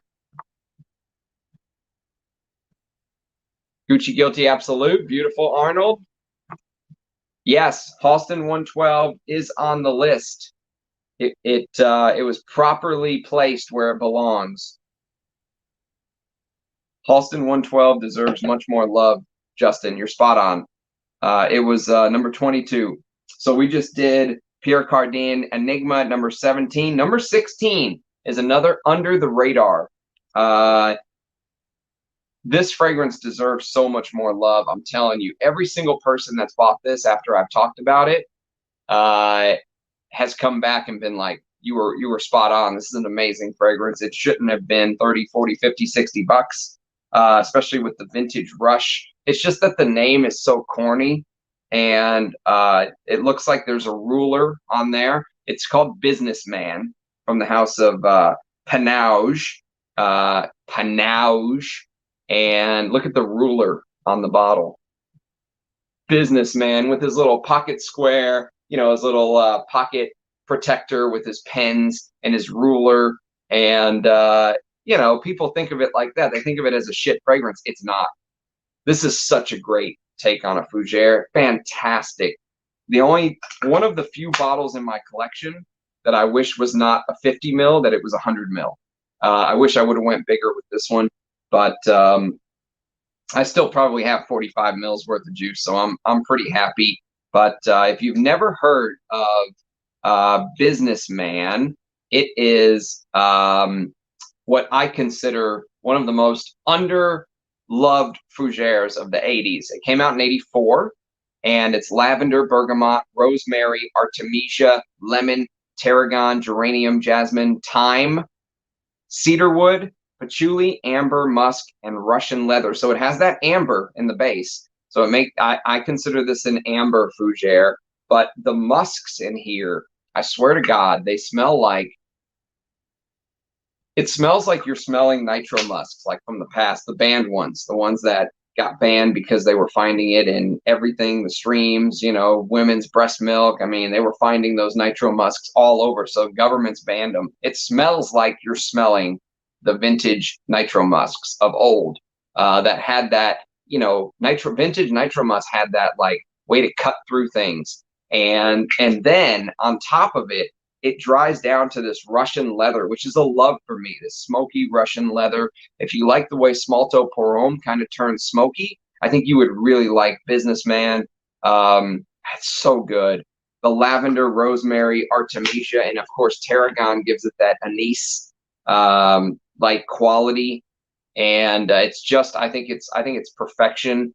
And I I think that if people let themselves just overlook the bottle, overlook the name, just use your nose and smell this. And if you can find this for 30 or 40 or 50, 60 bucks still, grab it. Grab it while you can would be my recommendation. If you're a vintage lover, if you're a collector, spicy green, Amber Fougeres, beautiful. You know, it beat out some amazing gems to get to number 16. All right, let's do 15 and then we'll check your comments. Number 15 is probably the classic Barbershop Fougere that everyone knows, everyone loves. Very few people dislike this. It is YSL's Revillon pour Homme in the vintage. It literally looks like a shaving foam or a barbershop pole bottle. And this is a Jacques Cavalier creation, if memory serves. Let's see who the perfumer was. Revillon pour Homme. Yeah, Jacques Cavalier, bergamot, rosemary, star anise, beautiful star anise here. Geranium, clove, lavender, guaiac wood, patchouli, and vetiver. And oh god, it really does smell like, you know, fresh, like you just had a fresh shave. You put on some shaving cream, and you know, you shaved and you kind of left some of that shaving cream on. You didn't really just get a towel and wipe it all off. It has that, you know, Gillette man that's standing there, and the woman kind of comes up, and they always associate shaving with like a woman coming up and grabbing the guy from behind. She can't keep her hands off him, you know. That's what this smells like. It smells like a dad. I mean, it does. It smells like a father figure. It has that vintage barbershop, you know, spicy woody fougere thing going on. And I prefer to wear this in summer. I know many people like wearing this stuff in cold, but I usually reach for these type of scents in summer. Lavender, the lavender's so good in here. And you know, this is a 75 ml bottle. These are going for 300 bucks. It's insane. And it's very, very good. I mean, it's one of the best barbershop Fougeres of all time. Again, Tom Ford's direction under YSL in 2003, and just a banger. How could Halston do this? Like, what else do they have? I know, I have no clue. What's Halston selling now? Are they even a house anymore? Enigma Parfum and Cologne. Nice, Ajay. I like the Parfum. I did a comparison video between the two. Check them out. Man, no one ever hardly talks about 112. It's always E14 and 112. Yep, you're right. 112 does not get the love, Anuj. It deserves so much better. 112 deserves the love. What a great Fougere it is, too. The way Ifra impacted dry downs is huge. It is. Yeah, spot on, GMG. Taking out that textured oak moss made a hole in a lot of fragrances. Meleg Civet Cat Chypre. Beautiful. I wonder how that stacks up to Darren Allen's Chypre that I'm wearing today. Chypre #1. I've never smelled Civet Cat Chypre, but I'd love to one day. I've only smelled the modern formulation of Paco. I love it. Such a poser. Get with Anuj, Jad. Anuj will hook you up. Try to get the one with the raised R. I love 112. Yes, it's discontinued, so yeah, for sure. Yeah, it is. Those Parfum colognes are shite, in my opinion. Yeah, right. Good luck with that, Scooby-Doo. Rich Mitch bought them all about 5 years ago. FedEx, baby. On Sunday, we don't play. Blind bought a tester of Loewe. Oh, it's definitely better than Midsummer Dream. Thank you. You're 100% spot on. I would wear Loewe 001 Man over Midsummer Dream any day of the week. It kind of gives me a Dior Homme vibe, but they use this carrot seed to keep that powderiness going instead of iris. It's very interesting. We don't mention the devil's juice. Rich Mitch bought all the. Yes, he did. I know you generally don't do aftershave, but have you had any experience with Dunhill 30 or Macassar? I don't. No. Sorry, Arnold. I'm usually not an aftershave guy, to be honest with you. Although I did mention Marbert Gentleman, Anuj gave me a free aftershave with the EDT. So I kind of go back and I wear them both combined. And man, I wore that to work last week. I swear to God, I was just projecting 80s masculinity just walking through that place. just doing the just doing the who's the fighter that you know popularized that walk, that weird ass walk that everyone does. They think they're badasses with their arms, you know. I just felt like I was walking through that place, just owning it. Halston 112 just got a vintage bottle splash last week. Ah, good timing, Bren. Very good timing. I bought Amber Oud and feel the same. Yeah, Amber Oud is it's okay, but people make it out like, oh, it's the best amber in my collection. Not for me. I mean, I would just rather wear Ambre Sultan, actually, or even that amber L'Eau d'Ambre Extreme that Rich Mitch talked about on his rotation video today. Any vintage youth do? Yeah, I don't think Anuj has very much Estee Lauder vintage, Antonio, but that is a good one to go after. Discussed with Goutal's daughter and was surprised that she was quite agreed that Ifra was a good thing to get away with some dangerous raw materials. For me, it's very interesting. What dangerous raw materials? Their story on why they banned oak moss is the biggest bunch of BS I've ever heard in my life. Go read it. Go actually read the studies. They took like people from they took, first of all, Northern Europeans who are more prone to rashes anyways. They put pure oak moss on their skin and covered it with like a bandage. And then they came back a day or two later and went, ah, 3 people out of 100 got a rash. That's 3%. That's way too much. Of course they got a rash. You fucking covered it. And it was just an excuse, I think, so that the oil houses could sell their, you know, version of oak moss with the dangerous stuff pulled out at 5 times the price. Like, fuck you, Ifra. That's what I have to say, in case you guys were interested. Yeah, it's good, Mike V. I don't think it's the best amber of all time or anything. Did you see my video on Moresque? Go watch my video on Moresque that I just did a week ago or so. That has some Roja Oud and Amber Oud kind of blended together at a little cheaper price. Anuj has older bottles of 112. Here we go. Here comes the run on 112. Anuj, get ready. I gave my Rive Gauche Pour Homme vintage away for free. How could you do that, DJ? If you're ever giving away vintages for free, let me send you my P.O. box. Do you have something that fights male pattern baldness, Anuj? I'm desperate, bro. All right, I'm tired. Leave the stream. It was nice being here. Good seeing you, Dev. News got everything. Roger. I think he has a time machine. Do you agree that lavender is often bad quality in perfume? Most often lavandin, that real lavender. There's some lavandin that I actually really like, as we'll get to here in a minute, but I know what you mean. Have you ever smelled Lancôme Climate Parfum? I have not. Long time discontinued gem, immensely popular in Eastern European, Russia in the 70s, 80s. Nope, I have not. Never even heard of it. What's it like? Square bottle of Rive Gauche, similar to the first. That I don't know. Honestly, I have no clue. I mean, I see bottles of this going for crazy money, but the first version, this is the first version of it. The then remake in the square bottle, I have no idea. No clue. If anyone knows, Conor McGregor, that's it. I was just walking through work feeling like Conor McGregor like this. Just, you know, Margaret Gentleman aftershave just radiating off my face and the EDT just radiating off my hands and wrists.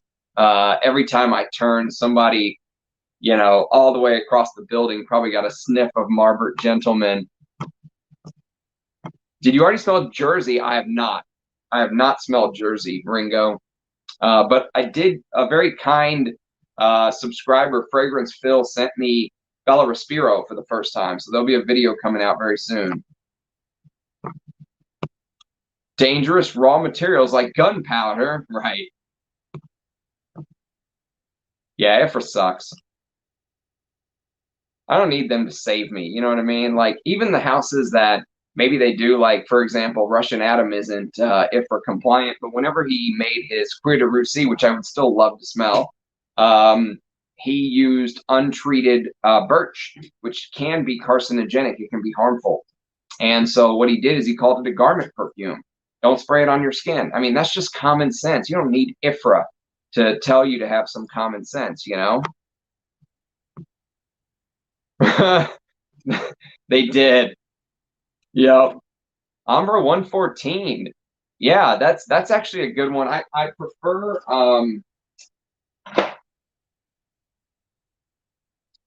prefer this one though, Margie. Amber Rem, because this has more animalics and a little bit of oud. Amber 114 is more just like a basic amber. This is so good. Man, I love this stuff. Up there with my favorite ambers instantly. I actually found this from Israel, Deb. You're probably gone already, but an Israeli sent that to me. Hey, Centralized, welcome. Dunhill 30 aftershave is solid, half the price. Some of those vintage aftershaves are great ways to kind of explore the scent. Jad Star, Barry. Price is why I'm considering the aftershave. I'm curious to get to know the scent. Don't want to blind buy the EDTs. I know what you mean, Arnold. Yeah. For sure. Serge Noir from Serge Lutens. I don't.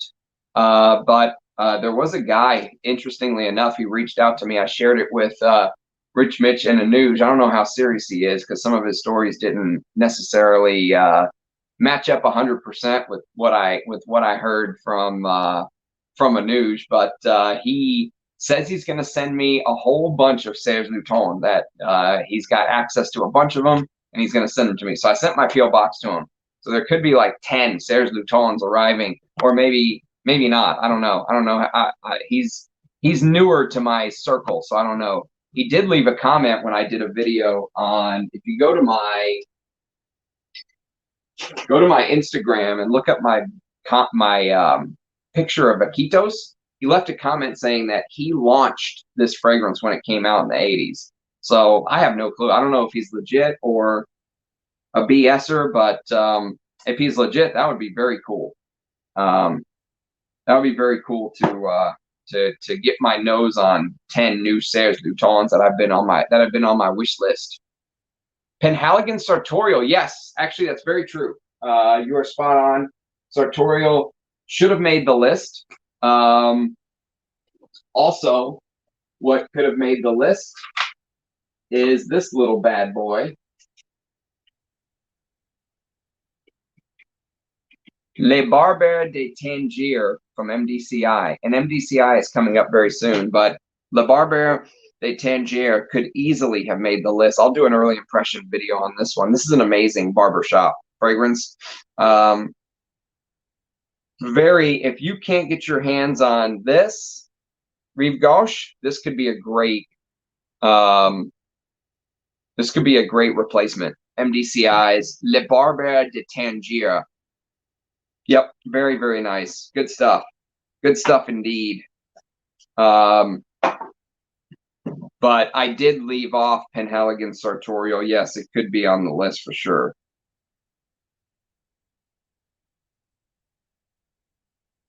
I'm making notes. All right, let's catch up on the comments. Yep, Sartorial's great. I have a gluten allergy, so I don't eat food with it. That's it. That's all. That's all it is. I mean, yeah, if you get a little bit of rash, don't wear that fragrance, you know? I mean, how soft are people nowadays? Oh, I got a rash. I mean, come on. Never smelled that one dead in the water. Really, B612. I think I have a sample of that, but I've never smelled it. I'll put all these on the we discussed them, but I forgot to add them to the list. Okay, so let's move on. Next on the list, we have an all-time great, one of Luca Turin's favorite fragrances of all time. It actually is a MDCI, and I wore this just a couple weeks ago, and I love it. I do love this. I'm not gonna lie. It's so good. It's so smooth. I just don't know if I want to splurge and buy a full bottle. I probably shouldn't, but it's very, very good. I would love a full bottle of this, and I would love a full bottle of Chypre Palatine. But this is Invasion Barbare by MDCI Parfums. Invasion Barbare is so good. It's Stephanie Bacouche, her best fragrance by far, in my opinion. Bergamot, grapefruit, violet leaf, ginger, cardamom, lavender, white thyme, musk, bourbon vanilla, and patchouli. And the bourbon vanilla is there. It adds that vanillic element to it, but it's not super sweet. It's bourbon vanilla, so it's not super sweet. And that violet leaf just gives it a little bit of that masculine tinge, you know, like maybe you had your shirt maybe you had like a jacket hanging in the garage and there were like fumes from the cars, from your old muscle car getting on it. It's that kind of vibe. But it's very, very smooth, so smooth. There's no sharp edges here, but I really enjoy it. MDCI's Invasion Barbare. Would love a full bottle. So that comes in at number 14. Number 13 is one that I'm in love with this whole set. I haven't smelled a single one from this set that I don't like. Not a single one. And I'm shocked that no one talks about these, probably because they are hard to find. And it is by the house of Pierre Cardin. So they had Enigma. Now they have this one. And it's actually called Centaur Quia Fougere from 1996. I have the whole set. I just got this within the last month or so, and I've been testing them at night, and oh my God, it's the green one. The Fougere is the green one, believe it or not. And this is a oak moss, tonka bean, patchouli with this citrusy green. I don't know where the greenness come from, but this citrusy green fragrance that has this leather aspect to it. It's like a leathery modern take on a Fougere, and oh my God, it is to die for. The leather in this is so high quality. Like I can't believe no one talks about these. How these got completely overlooked, I have no clue. Not an idea. Probably because they're hard to find. But if you see somebody selling this for 20, 30, 40 bucks because they don't know what they have, grab it. Don't even think about it. Don't even think about thinking about it. Just buy it, I'm telling you. Centaur Quia Fougere is a stunner. Every single one I've tried is a stunner so far. But this one especially blew me away. And since we're doing this modern barbershop Amber Fougere video, this fits perfectly in the list. And it's actually one of multiple Pierre Cardins that keep popping up. All right, that was number 13. Let's do number 12, and then I'll check the comments. Number 12 is a Montana fragrance. And can you guess which one it is? It's the best Montana of all time, I'll tell you that. There's no doubt about it. There is no better Montana Parfum fragrance for me. And there are some good Montana fragrances, but nothing that can compete with this for me. This is the best. It is from 1989, and it's called Montana Parfum Dome. Are you guys familiar with this one? The Tower of Babel. This is actually a vintage that I got from Styx Schlonghammer, the greatest YouTube name in the world. And this bottle came from Anuja's warehouse. So he bought it off of Anuj. I bought it from Styx, and here it is in the House of Ram from Anuj, though. And it's spicy, it's woody, it's lavender, aldehydes, tarragon, lots of citruses, pepper, cinnamon, carnation, geranium, pine. The pine note in this is beautiful, by the way. Nasturtium, which is a note I'm not very familiar with. Nasturtium, sage, rose, ambergris, oak moss, labdanum, leather, patchouli, sandalwood, vanilla, frankincense, and cedar. And I will say this, though.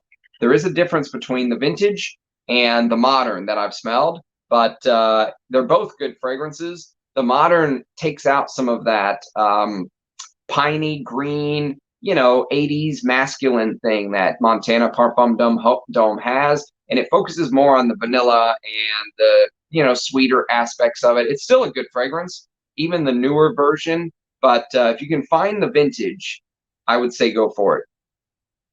If you can find the vintage, I would say go for it. So Montana Parfum Dome, amazing fragrance in this Amber Fougere category, and it comes in at number 12. All right, we're going to start to get to the big hitters here, so let me check the comments first. Yeah, I'll check that out, Mike B. I've got a sample. I've got a 2 ml sample or something, so I'll do a video on it. I'm surprised you didn't start looking up popular 70s fragrance, even if it's femme, Ray. I'm still talking about climate. People in my country were paying month's salary for 14 mils pure parfum. Really? All right. I'll put it on the to sniff list, man. So it's climate, eh? Lancome Climate 1967. Anuj, save me a bottle. Save me a bottle, Anuj. Ooh, tuberose. That's a scary, scary note there, Paulus. Climate was re-released in 2005. That's scary. Well, everyone knows I'd want the vintage because the 2005 re-release was probably butchered. But Lancome makes good stuff, so thanks for the rec. It's on the wish list. All right, so let's check the comments here. Oh, we've got some big hitters coming up now. We've got some big hitters coming up from here on out. Creed Original Vetiver. Yeah, it is. I wouldn't consider it a Fougere, but it's a good fragrance for sure. Because people don't hype it. You're exactly right. People only follow the hype. You're exactly spot on, DJ. Sometimes it's great to just go your own way, you know? Like I did with this Revlon French line. Just buy it because it's a vintage and you know it's well kept and you don't know it and you want to get to know it. If you find it a great deal, you know, if you find 50 of these at $30 a pop, it's better than paying $1,000 for Patu Pour Homme. I'm telling you.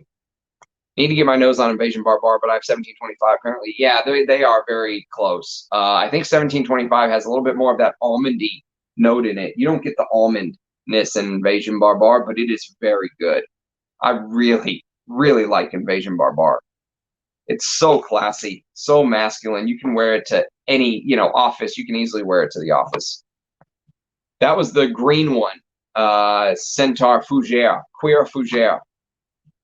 Remember the vintage one smelled quite musky. Now that you mentioned it, I'm really curious to smell it again. Hey, Ram, late to the stream. Jubilation 25. Woman, beautiful, Abraz. Welcome. Faberge Flambeau 60 mil from the late 50s. Reliable seller says it's holding up well. Let us know how it's like, Bren. Your thoughts on Chanel's Boy? Never smelled it. Yes, bravo indeed. A great Chypre. I've returned reinvigorated. Oh, Dev. Did you get my I bought this in Israel content. I got this from an Israeli seller. Rare Ambrarem or Ambrum. Amazing amber from Histoires de Parfum. If you like animalics and you like amber, this is God. I've been looking for this for years. Could not find it anywhere. And finally, an Israeli seller had it, and he misspelled it because it's such kind of a weird name. So while I was looking for Ambrarem, he had it like Ambrum, like no R-E-M, just Ambra M, which actually makes more sense. So he misspelled it, and I was able to get it for like $160 or something shipped, which is fine. I'm perfectly fine with that. That's very fair. Is your Chypre Palatine the original dark juice? As I too want a full bottle, but I've heard it's a new. Yeah. So Russian Adam said that I actually don't have a bottle. I've got a 30 ml decant. And you can see the juice is dark. But Russian Adam told me that his buddy got him a new bottle and the juice was clear. And he said that it didn't smell the same. He was kind of pissed off. He said he left it after getting some air in the bottle, came back, and the juice had turned this color.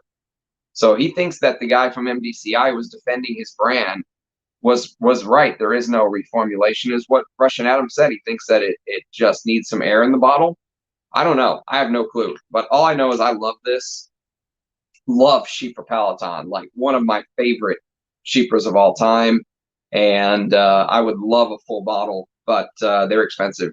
So for now, I'll just love my 30 ml decant and, you know, just wear it as much as I want till it's gone.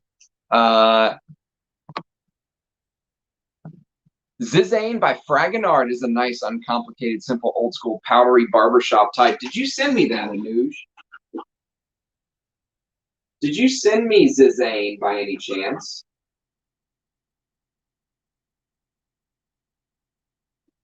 Is it this one? Is it you that sent me this?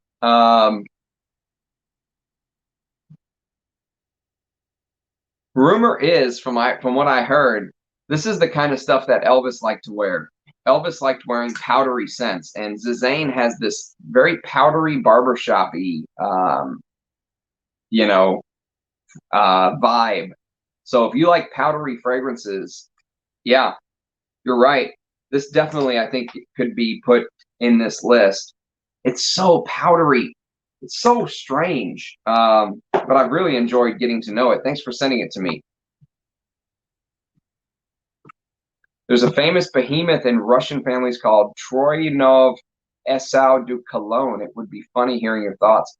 You know what? There's some Russian fragrances that Russian Adam sent to me, like Celebration and Red Moscow, that I have absolutely fallen in love with. Like, I think Russian perfumery holds some real gems, and the prices are outrageous. I would love a vintage bottle of Red Moscow. I was away. What color was the centaur? Green. It was green. It was green, DJ. Troyniov was Stalin's signature. Ah, that's right, Rich Mitch. You're right. Is that the one that you have?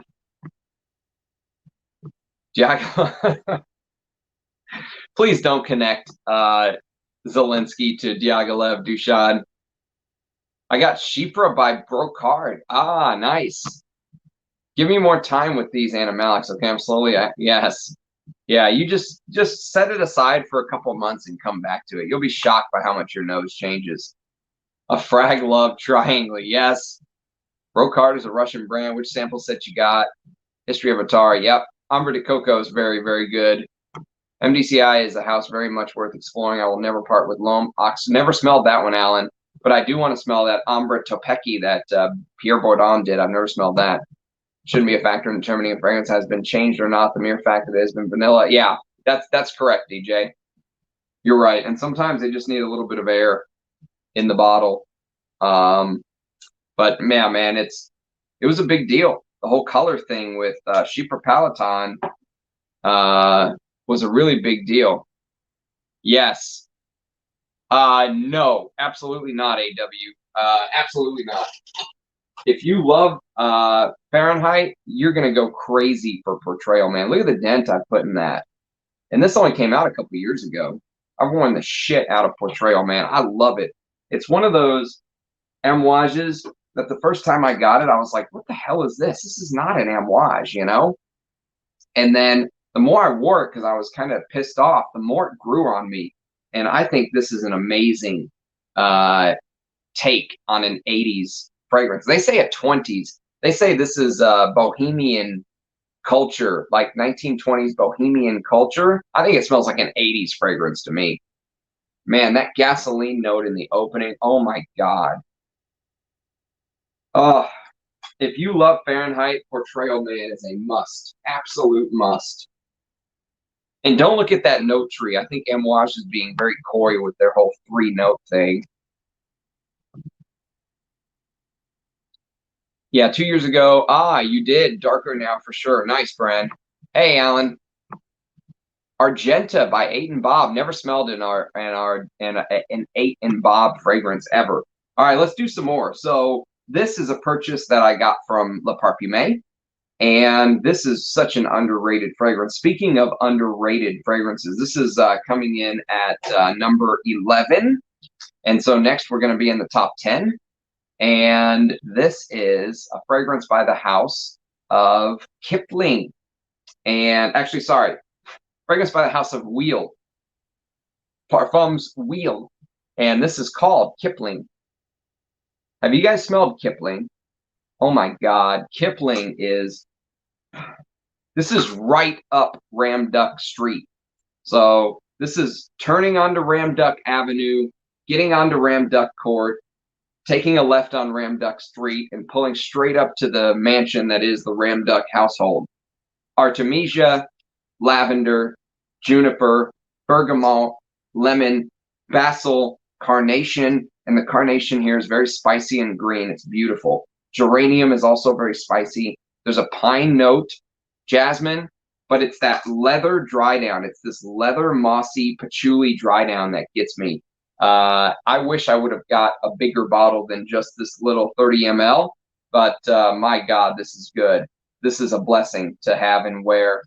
Kipling Eau de Toilette from Parfums Wheel, discontinued, but very, very good. 1986, this came out.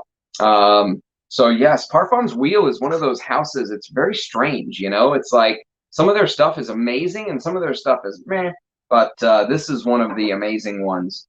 And that's number 10, number 11. Let's do number 10 and then we'll check the comments. Number 10 is a niche. And it is a Roja. Can you guess which Roja made the list? Can you guess?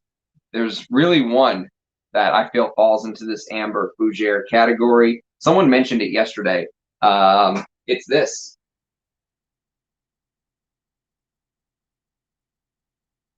It is the Great Danger Pour Homme Parfum. And God, I love this DNA, man. This is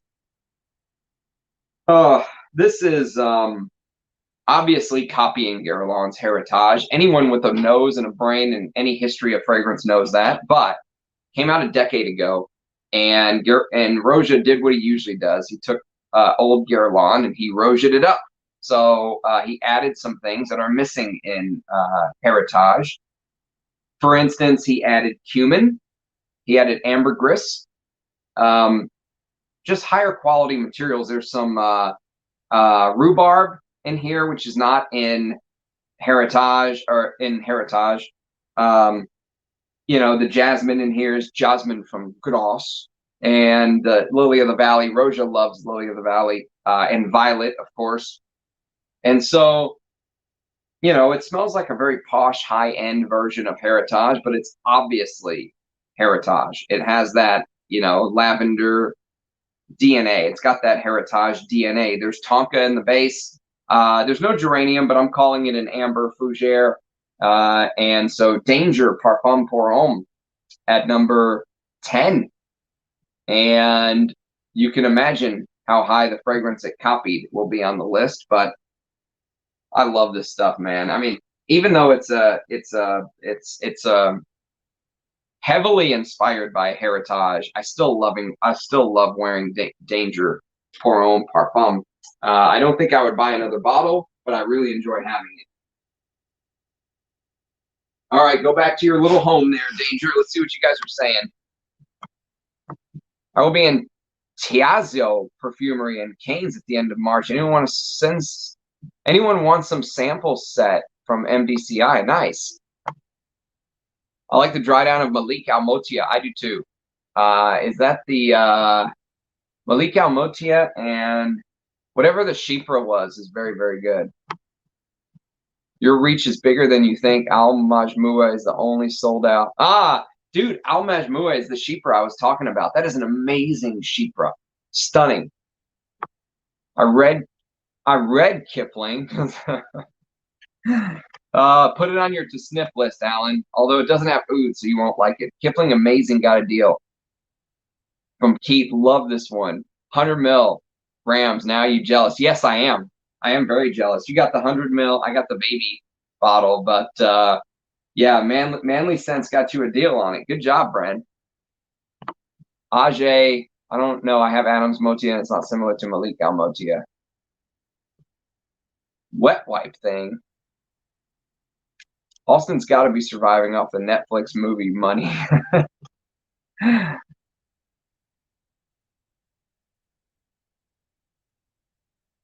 I will try to smell Pico via Dama, Dev, for sure. Yeah, the cumin note makes it shine. The cumin and ambergris sets it apart a little bit, but that heritage DNA, it is what it is, man. Oh, you haven't smelled L'Or Bleu and Mitsuko? Yeah, those are musts, Dev. You don't even have to find vintage. Just go buy them. Just go buy what you can and enjoy. I love Danger too, man, but I can't put it above Heritage. I'm sorry. It's verboten.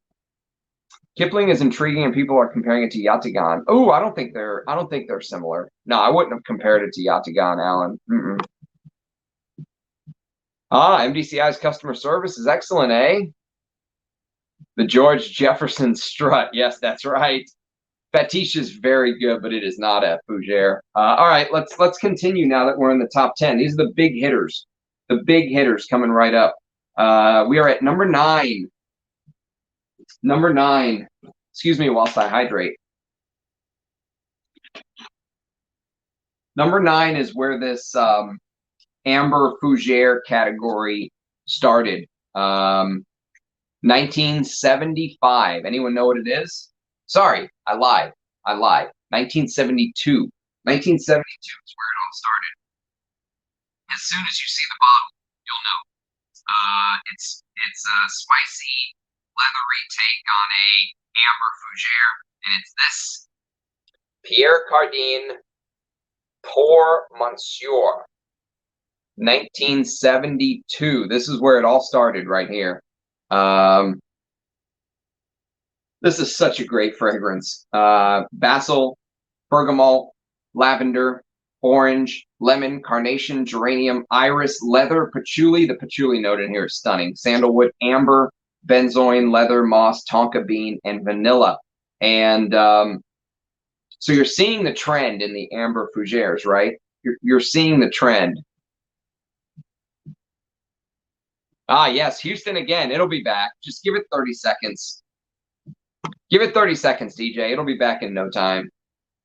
I am actually live streaming from the moon. You guys just don't know that. But yes, Pierre Cardin Pour Monsieur, 1972. Dev, go spend $20, buy you a bottle of this, come back and thank me later.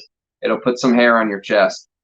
It's amazing. It is the grandfather of all of these Amber Fougeres. This kind of started the trend. This was such a big hit in the 70s. And this is a eau de toilette.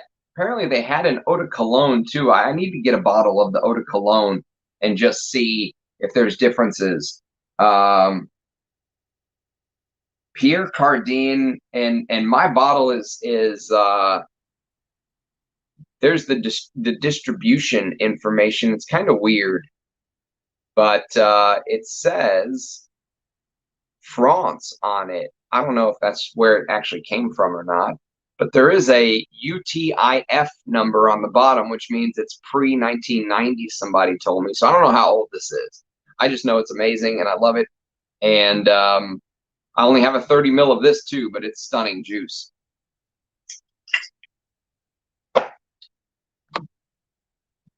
Fear not, my friend. I have both L'Or Bleu and Mitsuko along with other Guerlain decant sets aside, mailing out the parcel this week. There you go. There you go, Dev. See? Just ask and ye shall receive.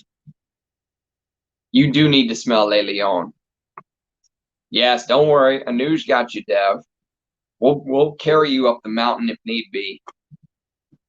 Moon smelling good. That's right. The moon, that's something I can believe. Thought you were going to say Ohio. Yeah, well, Ohio. I mean, it's too cold. Will it put hair on Jad's head? Maybe. Very much maybe. We can transfer some of the hair we get on Dev's chest first and then go to Jad's head. That was my dad's yeah, man. Growing up smelling that all the time. That's it. You can't go wrong. So your old man had Pour Monsieur, and mine had Paco Rabanne Pour Homme. Two icons. This stuff is so good, though. I mean, this is probably one of the biggest trendsetter fragrances that no one today talks about because they think it looks like a microphone or makeup, whatever you think this looks like. They just, you know, I've seen kids make fun of that. They don't understand it. Customer service for Louis Vuitton is effing appalling. Yeah, well, it's Louis Vuitton Moet Hennessy. They don't have time for you, Alan. They're selling Celine to chumps. Pour Monsieur is fab. Can't speak of the new formula. Vintage is really, it is. Yep. My dad was a Brut man. Yes, that's right. It was Brut, Pierre Cardin. So is that the same one as this, but Eau de Cologne instead of Eau de Toilette? I need to smell that. I need to smell the Eau de Cologne. Yep, the Initio top 10 is coming right up. Don't worry. Actually, I have an Initio I'm going to do an early impression of. It's called Side Effect. You guys know this one. It's so sweet. It's not terrible, but it's so sweet. Oh, my God. It's like one of the sweetest things I've ever smelled in my life. Yep. Yep. We talked about Enigma earlier, but I completely agree. So Pierre Cardin has had three almost back to back to back. They had Enigma. They had Pierre Cardin. They had this awesome freaking little set with the green one right here. The green one's the Fougere. This set is amazing. Every single one in here is a stunner. This red one is supposed to smell like Queer Moresque. And then we have the OG Pour Monsieur. So yeah, Pierre Cardin heavily represented on the list. All right, let's do number 8, and then we'll check the comments. Number 8 is a vintage bottle, but even the current stuff is still good from what I hear. Oh man, God, I love this stuff. Does anyone know what this is by just the bottle? Outside of Rich Mitch, does anyone know what this is by just the bottle? Number 8 is a Caron, and it's a tester, so I don't have a cap. But this is Caron L'Etoise Homme. Caron L'Etoise Homme. Are you guys familiar with that one? I think it's one of the best of Caron, just period. It came out in 1985. Spicy green, bergamot, mandarin orange, lemon, lavender, clove, coriander, oak moss, and vetiver. And I think that L'Etoise Homme inspired Pierre Cardin Enigma. But I'll tell you what, man. Third Man is just a stunner. It's just so overlooked. You know, more people should talk about this. I remember when Eugene was kind of on a kick wearing L'Etoise Homme, and it is very, very good. It is one of the best from the brand, along with Yatagan and L'Etoise Homme, and even the vintage Pour Homme from Caron are amazing. Caron is just one of those brands that I don't think people give it enough. I don't think they give it enough love, probably because of the pricing. You know, they're not like super expensive, but they're one of those old school brands that were right there along with Guerlain and you know, they were right there along with the old school French brands. Let's see if I can find a more in-depth note listing. L'Etoise Homme, where are you? Let's see what Base Notes has to say.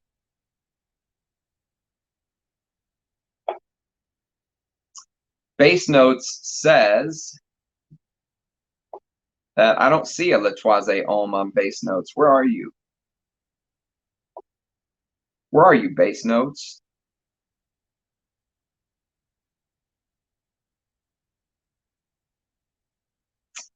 You have to be here.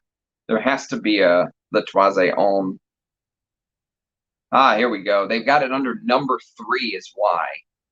Morons. Let's see what we got.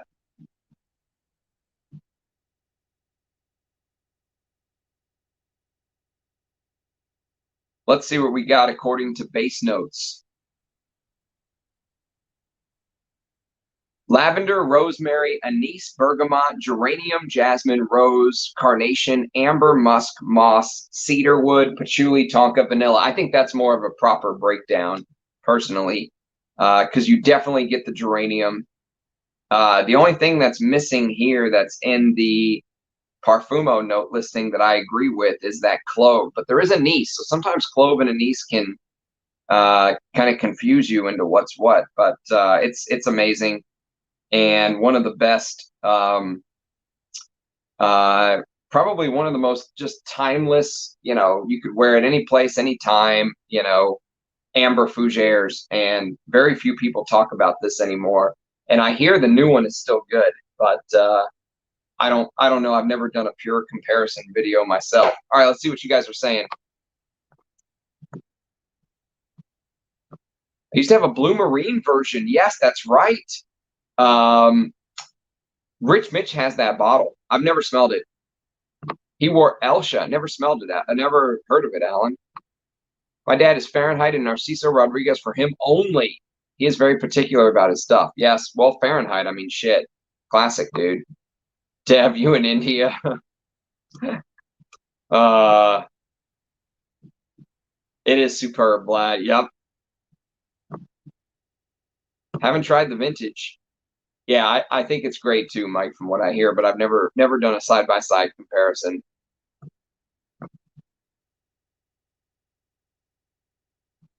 My mom found a name, all right. Do you have that Pierre Cardin? Which one, Antonio? I enjoy all sorts of non-oud fragrances. I just collect and or wear them. Yeah, I know what you mean. Eugene has the modern Thermare, still damn good. Yep, it is. I do get mistaken as Indian kind of frequently. Yep. Dude, I'm Texan, man. It's my right to mispronounce shit, Dev.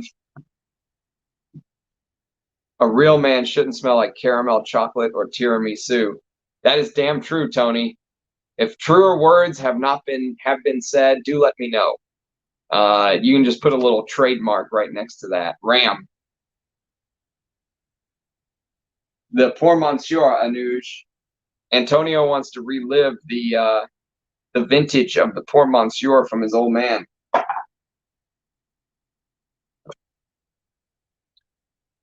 Anuj doing business. Anuj is like a celebrity now, man. He is just like transcended into this celebrity in Fragcom. I love it. I love your newfound status, Anuj. B612 and Third Man smell similar. Okay, good to know. I mean, I like Nishane as a house. I know some people hate them, but I think they're pretty good as a niche house. I've never even heard of that Elsha, Alan. What is that? I gotta look that up. Elsha. I don't even see it. You're gonna have to fill me in later, Alan. I'm not familiar with that one. Yep, those are awesome, dude. I got this for like $8. And the guy threw in like a very hard to find Russian leather fragrance for like an extra $5. Like I had no clue what he had. I think someone died. He was just like, whatever, just take it. Lalique L'Insoumis, yes, the lion, beautiful, Steve. I don't like Nishane, and I hate them even more when they gave freebies to influencers, told them to not say they got them for free. Yeah, that is shitty, DJ, for sure. Talking about what Dad's wore, all I smell on my dad's Bois de Portugal. That's beautiful, but his beautiful signature should be on this list, but it's under lock and key, and I don't want to go get it unless you guys want me to pretend the FedEx guy is here and go down and get it. But we'll stick to the list. Let's see where we're at. Speaking of Creed, so this is the new take on a Fougere that I decided to include in this list. And this actually has lavendin. So anytime you take two lavender lavender species, I guess, and combine them together, spice them together, you get lavandin. And lavandin is usually a little bit smoother. So this has provincial lavandin and peppermint, Bulgarian rose, pepper, pink pepper, Calabrian bergamot, lemon, Indian sandalwood, Indian patchouli, and vetiver. And it's the great Creed Viking from 2017 in the 500 ml flacon. I ran through an entire 100 ml bottle of this and decided that I had to have the big boy because I never wanted to be without it. It's such a great, versatile Creed. I can't believe it got shit on the way it did. I mean, I understand why it got shit on when it came out because everyone was expecting something like Aventus, and this is completely different. But I really like Creed Viking, the original. Now, Viking Cologne is shite. Don't waste your money on Viking Cologne, in my opinion.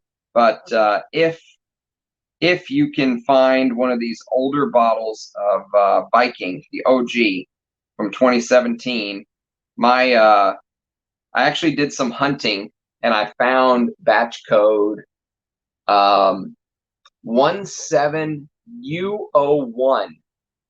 17U01. And it's amazing. So it's the original batch of Viking, and I absolutely love it. That lavender with the rose. More of a modern take on a Fougere, I think. Some people compare this to Old Spice. I mean, I would take this probably over Old Spice any day of the week, personally, but I'm a huge fan of Viking. All right, let's see what we got. I can only describe vintage house as Russian leather. Beautiful. I love Russian leathers. Aquavelva. How do I buy from Anuj or other reputable sellers? Anuj is here, so just go to enchanteperfumes.com, Michael, and there's a number at the top of the page that goes to his WhatsApp. Send him a WhatsApp message, and he can share some pictures with you of what he's got that you want. Yep, there you go. There it is. Enchante.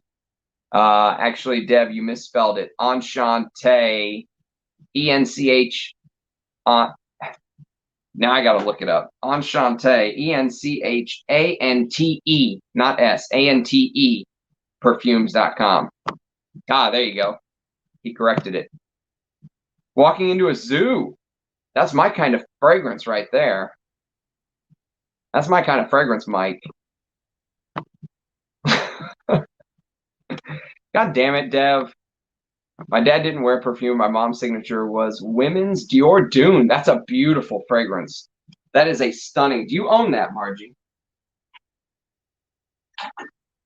Do you own Dior's Dune, the women's one? I'm a huge fan. One of my favorite perfumers, Jean-Louis Suizac, I think, did Dune, if memory serves. He was such a beast, man. Everything he did was amazing. All right, so we did Viking. That was number 7. We're on to number 6. We're getting to the big boys, the big hitters. Oh, no. Let's see. I got to get my screen back here.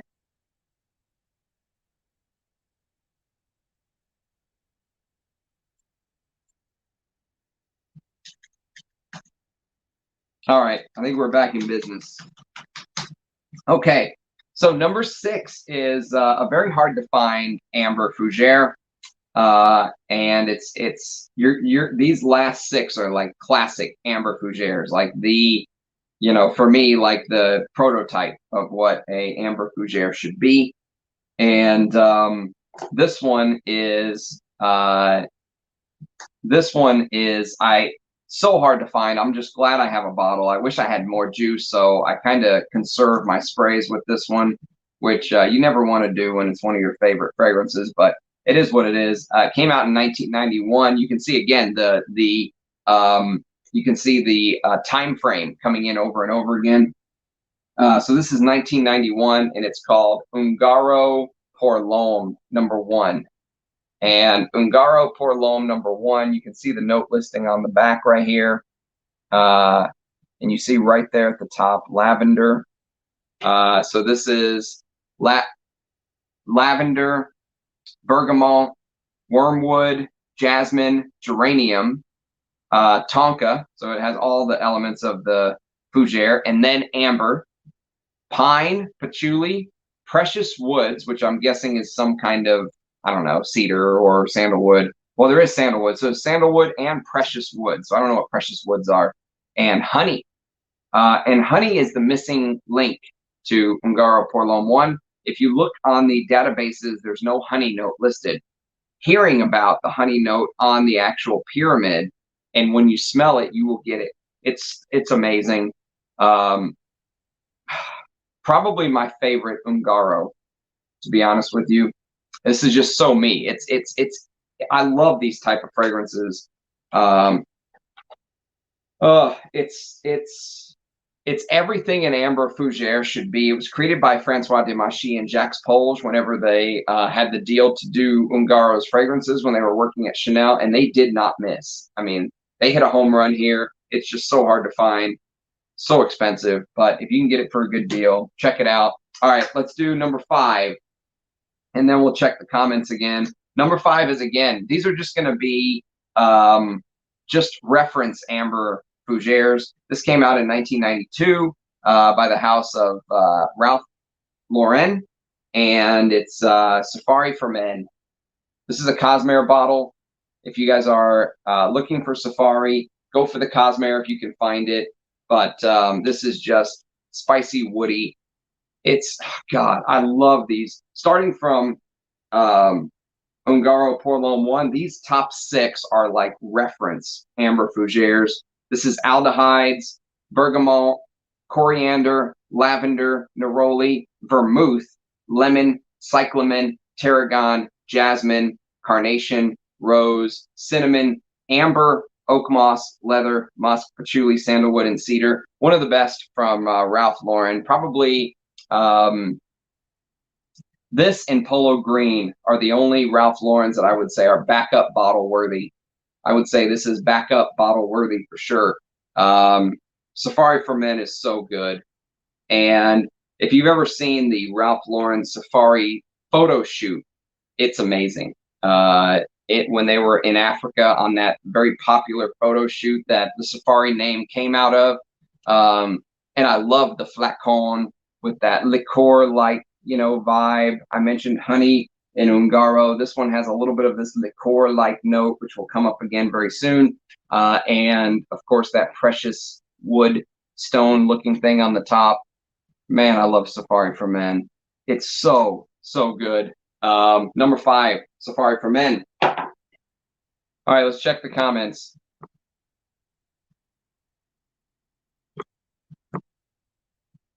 That's right. Dev likes to be precise and accurate. Good to hear it, Michael. Yeah, he's Anuj is responsible for like most of this that you see here. So that's right. Viking Dushan. Underrated creed for sure. What's the sweetness level and the oud level on that Nishane Prague? Yeah, that's a good question. Anuj can also be reached at N Ramsey or N Ducky. That's right. We've kept Anuj afloat through the recession. We put Anuj on our backs and had a direct line straight to England and straight to Texas. I have a mini vintage of Dune just to sniff for nostalgia. That's amazing, Margie. It's great. You should get a bottle. Vikings would never wear colognes. They were the men of the X-rays. Safari is gentleman in a bottle. It is, man. Polo Green is my scent of the day. That's a good one, Dead in the Water. Good evening, Keith. Welcome. Catching the end of a 3-hour stream. Dushan, have you heard of Nose, an artisan house from Russia? I heard they have a magazine too, don't they, Bren? Good evening, Keith. Oh, fantastic bottle. Micah, for sure. Always saw that Safari bottle on my grandpa's bathroom sink growing up and always thought that bottle looks classy. It does. I mean, amazing bottle. Back when the houses actually used to care about the presentation. And I mean, even that little piece right there looks classy. I love it. And the juice inside is, you know, I'd rather smell like your grandpa than what the modern kids smell like anyway. So their nose aid. All right, let's do number 4. Since we're getting down to 3 hours and my voice is going to give out, many people mentioned is Beau de Jour on the list, and it is not. But the fragrance that Tom Ford loved enough to you know, use as a benchmark for Beau de Jour is, and it's this. It's Zeno by Davidoff. If you can find the older bottles with the signature script here, or with the Lancaster on the bottom, you can see right there, sort of distributed by Parfum's Lancaster group. That's what you want if you want to go with the older one. But I hear the newer one that's marketed by Coty is still good, but it's going to miss a step. I mean, it's Coty, you know. Arnold says Gothic Fougere. That's actually a great way to describe it. I would describe the rose in here as a Gothic rose. There is something to that. Lavender, clary sage, rosewood, geranium, jasmine, lily of the valley, rose, amber, patchouli, sandalwood, tonka, vanilla, and cedar. And there's a very interesting article if you're interested. On Fragrantica. If you look up Zeno, and there's some quotes by Michel Almarac saying that they wanted to create a Fougere with the Guerlain dry down, and they used Shalimar as the benchmark. So that vanilla in the base, if it reminds you of the Guerlain, it's because Michel Almarac was trying to recreate the Guerlain. And then, interestingly enough, I think my favorite fragrance was inspired by this, or one of my favorite fragrances. My favorite masculine Guerlain, which is at the top of this list, was inspired by this. And then Guerlain made its own version of this with the true Guerlain. But this is kind of where I think Guerlain's heritage was born, in Zeno. And then, of course, later on, Beau de Jour by Tom Ford was born in Zeno. This is such a great fragrance. I mean, a lifetime fragrance for me. I never want to be without Zeno. Zeno is, you know, Gothic rose is a great descriptor. The patchouli is gorgeous, like Margie's saying. The woods, I mean, it feels like you're outdoors. The rose is haunting. It's hauntingly beautiful. Woody, spicy, that lavender, that barbershop top. It's just, it's perfect. It's perfection for me. I could wear that anytime, any place. I'm not like the other modern kids. The audio comes and goes, Flippo. That's just part of the RAM experience. What can I say? Yep, love Zeno too, Arnold. My grandpa not only smelled of whiskey and cigarette ash. My grandpa only smelled of whiskey and cigarette ash. He was a man's man, right? Now, if he got drunk enough where he would actually ash a cigarette or put it out in the whiskey and then still drink it, then you know he was a man's man. I think Safari's the peak of the DNA started with Nino Trudy Fair Play and was popularized by jazz. Oh, so you want YSL jazz, eh? I've never smelled Fair Play, Manly, but I would love to. They do a fragrance called Lumberman. To me, it's so similar to Creed Viking. They were great. Value back 2 years ago. Now triple their price point. Damn. Gotta love Zeno. Yep. It is gorgeous indeed. In a bottle with only half the name and script, but it says Lancaster on the bottom. So is that, I don't know actually which one is which, to be honest with you. I think the one with the full script and vintage, because I have the same thing, Arnold. I've got 2 of these bottles I have are in full cursive script, and one is also half, like you say, half cursive and half not. And it also says Zeno on the bottom, or Lancaster on the bottom, but it's not a sticker. It's engraved, and they're both amazing. So I don't think it matters. Any Lancaster you get is good.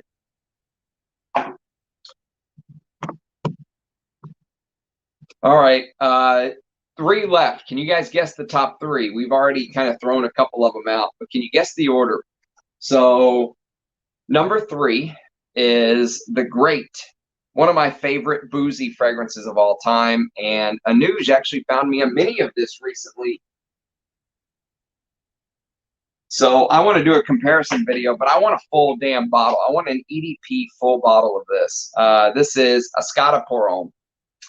And Escada Pour Homme came out in 1993. So it came out 2 years after Ungaro Pour L'Homme. It came out 1 year after Safari.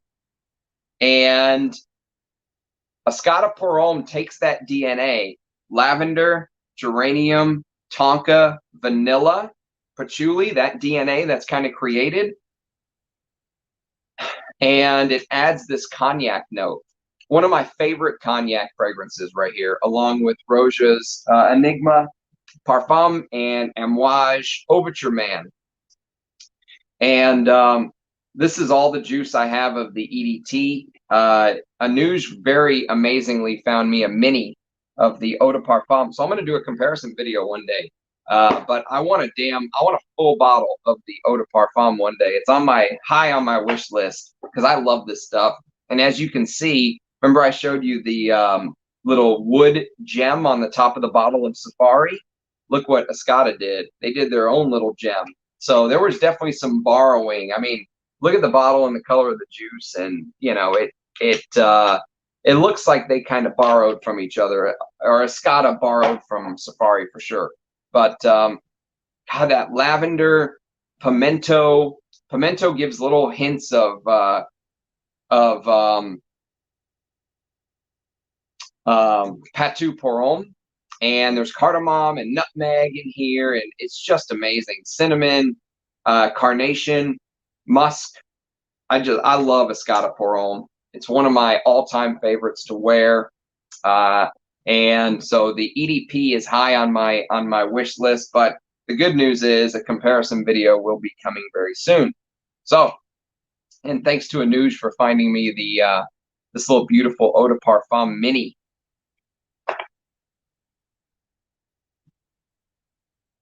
Hohang, that's a good shout. It's not on the list, but that's a good shout. I don't know if I would consider Hohang the original from '71. You mean, right? Not Hohang Club, a Fougere, but it's a good shout, Manuel. Speaking of Lancaster, has anyone tried Eau de Lancaster? I have not, manly sense. No. Yes, the EDT is amazing. They're both amazing. Only got the one fragrance, Duchamp. The war blocked all the logistics until recently, so I can't say for sure. I went to buy some more, and that price hiked 15 mil. Now we're, oh shit, yeah, triple the price is nuts.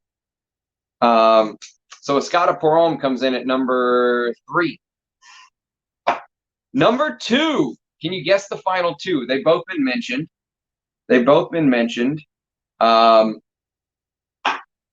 Number 2 could easily be number 1, but number 1 is just my number 1. I mean, I can't replace it. It's one of the most special fragrances on my journey. So this ends up being number 2, but I must admit I enjoy wearing this just as much. And it's from the house of YSL, and it's called Jazz. YSL Jazz from 1988. 1988, YSL Jazz. Oh my God. Spicy, woody, lavender, tarragon, anise. There is an anise note here, which makes it a little bit different. And then there's geranium, of course, carnation, iris, jasmine, amber, oak moss, leather, musk, sandalwood, tobacco. And that tobacco note kind of sets it apart. Tonka, cedar. The top has basil, bergamot, tarragon, cardamom, coriander, lavender, nutmeg, cinnamon, and anise. Stunning fragrance. I love these bottles. This is probably, I would guess it's probably, the juice is probably about right here. You can't really see through these bottles, but I would guess it's probably right here. And I've got 200 ml backups. That's how much I love this fragrance. I know what you mean, Keith. Jazz is great. My heart's with Safari. I get you, man. It's so hard to rank these. I mean, I think I just love wearing Jazz. I think that anise top mixed with that lavender and the tobacco in the base just sets it apart for me. And there's iris in here, and I love iris. So for me, Jazz is just. This came out a couple years after Zeno, right? So Zeno comes out in '86, Jazz in '88, Ungaro Pour Homme in '91, Safari in '92, Ascada in '93, and there was one more in '92, and you guys know what it's going to be. There's no surprise, zero surprise with this if you know me. It is the one and only, the irreplaceable. I think it's the best masculine Guerlain ever created. And, you know, the story of how it's really truly a heritage of Guerlain's previous scents, how you can smell Jicky in this. You can smell Abbey Rouge, you know, the previous Guerlain launches, the ghosts of Guerlain past show up in this fragrance, and it's heritage. The gold cap version is my favorite. The modern wood cap is still very good. I'm not dissing it, okay? I'm not an elitist here. If you like the wood cap, wear it. But for me, the gold cap is the one to go for with the older 5-digit batch code. And I've got a 200 ml splash backup of this, thank God. God, I mean, the opening does begin to smell a little bit like a tincture and a forest floor a bit, but I just love the way the fragrance transitions. It's so classy. This is something I feel so at home with. Like when I wear this, it just feels right. You know what I mean? And it's got that amber, sandalwood, cedar, oak moss dry down, the rockstar patchouli in this, foreshadows Lidge, L'Instante Guerlain. And for me, this is number one. This is my number one Amber Fougere. I never want to be without this juice. It's just every time I wear it, it feels like it's meant to be, like it's supposed to be for me, you know? So so yes, that is my top 30 Amber / Barbershop Fougere live stream. Absolutely knackered 3 hours in. I'm gonna need a lozenge for my throat and some food. But yes, back when YSL was a house, that's right. You know, I think it's good and bad because even though I can't see the juice, it keeps the sunlight out. So I know that the juice lasts longer dead in the water. But yeah, I'm with you, man. Heritage, yep, the best. All versions are solid. Yes, it is. Honestly, I could wear it laying around the house, or I could go out to the freaking ball with that, you know. Yep, gold cap heritage. That's it. They're both amazing. So appreciate you guys being here, man. 3 hours. It's a joy. It's a pleasure. We've had 50 people here for most of the stream. So it is. I really appreciate you guys said you like the streams, and so I'm doing them, and you're randomly showing up. So that I'll try to keep doing them. So cheers, guys. Appreciate everybody watching. Have a great rest of your Sunday. Bye now.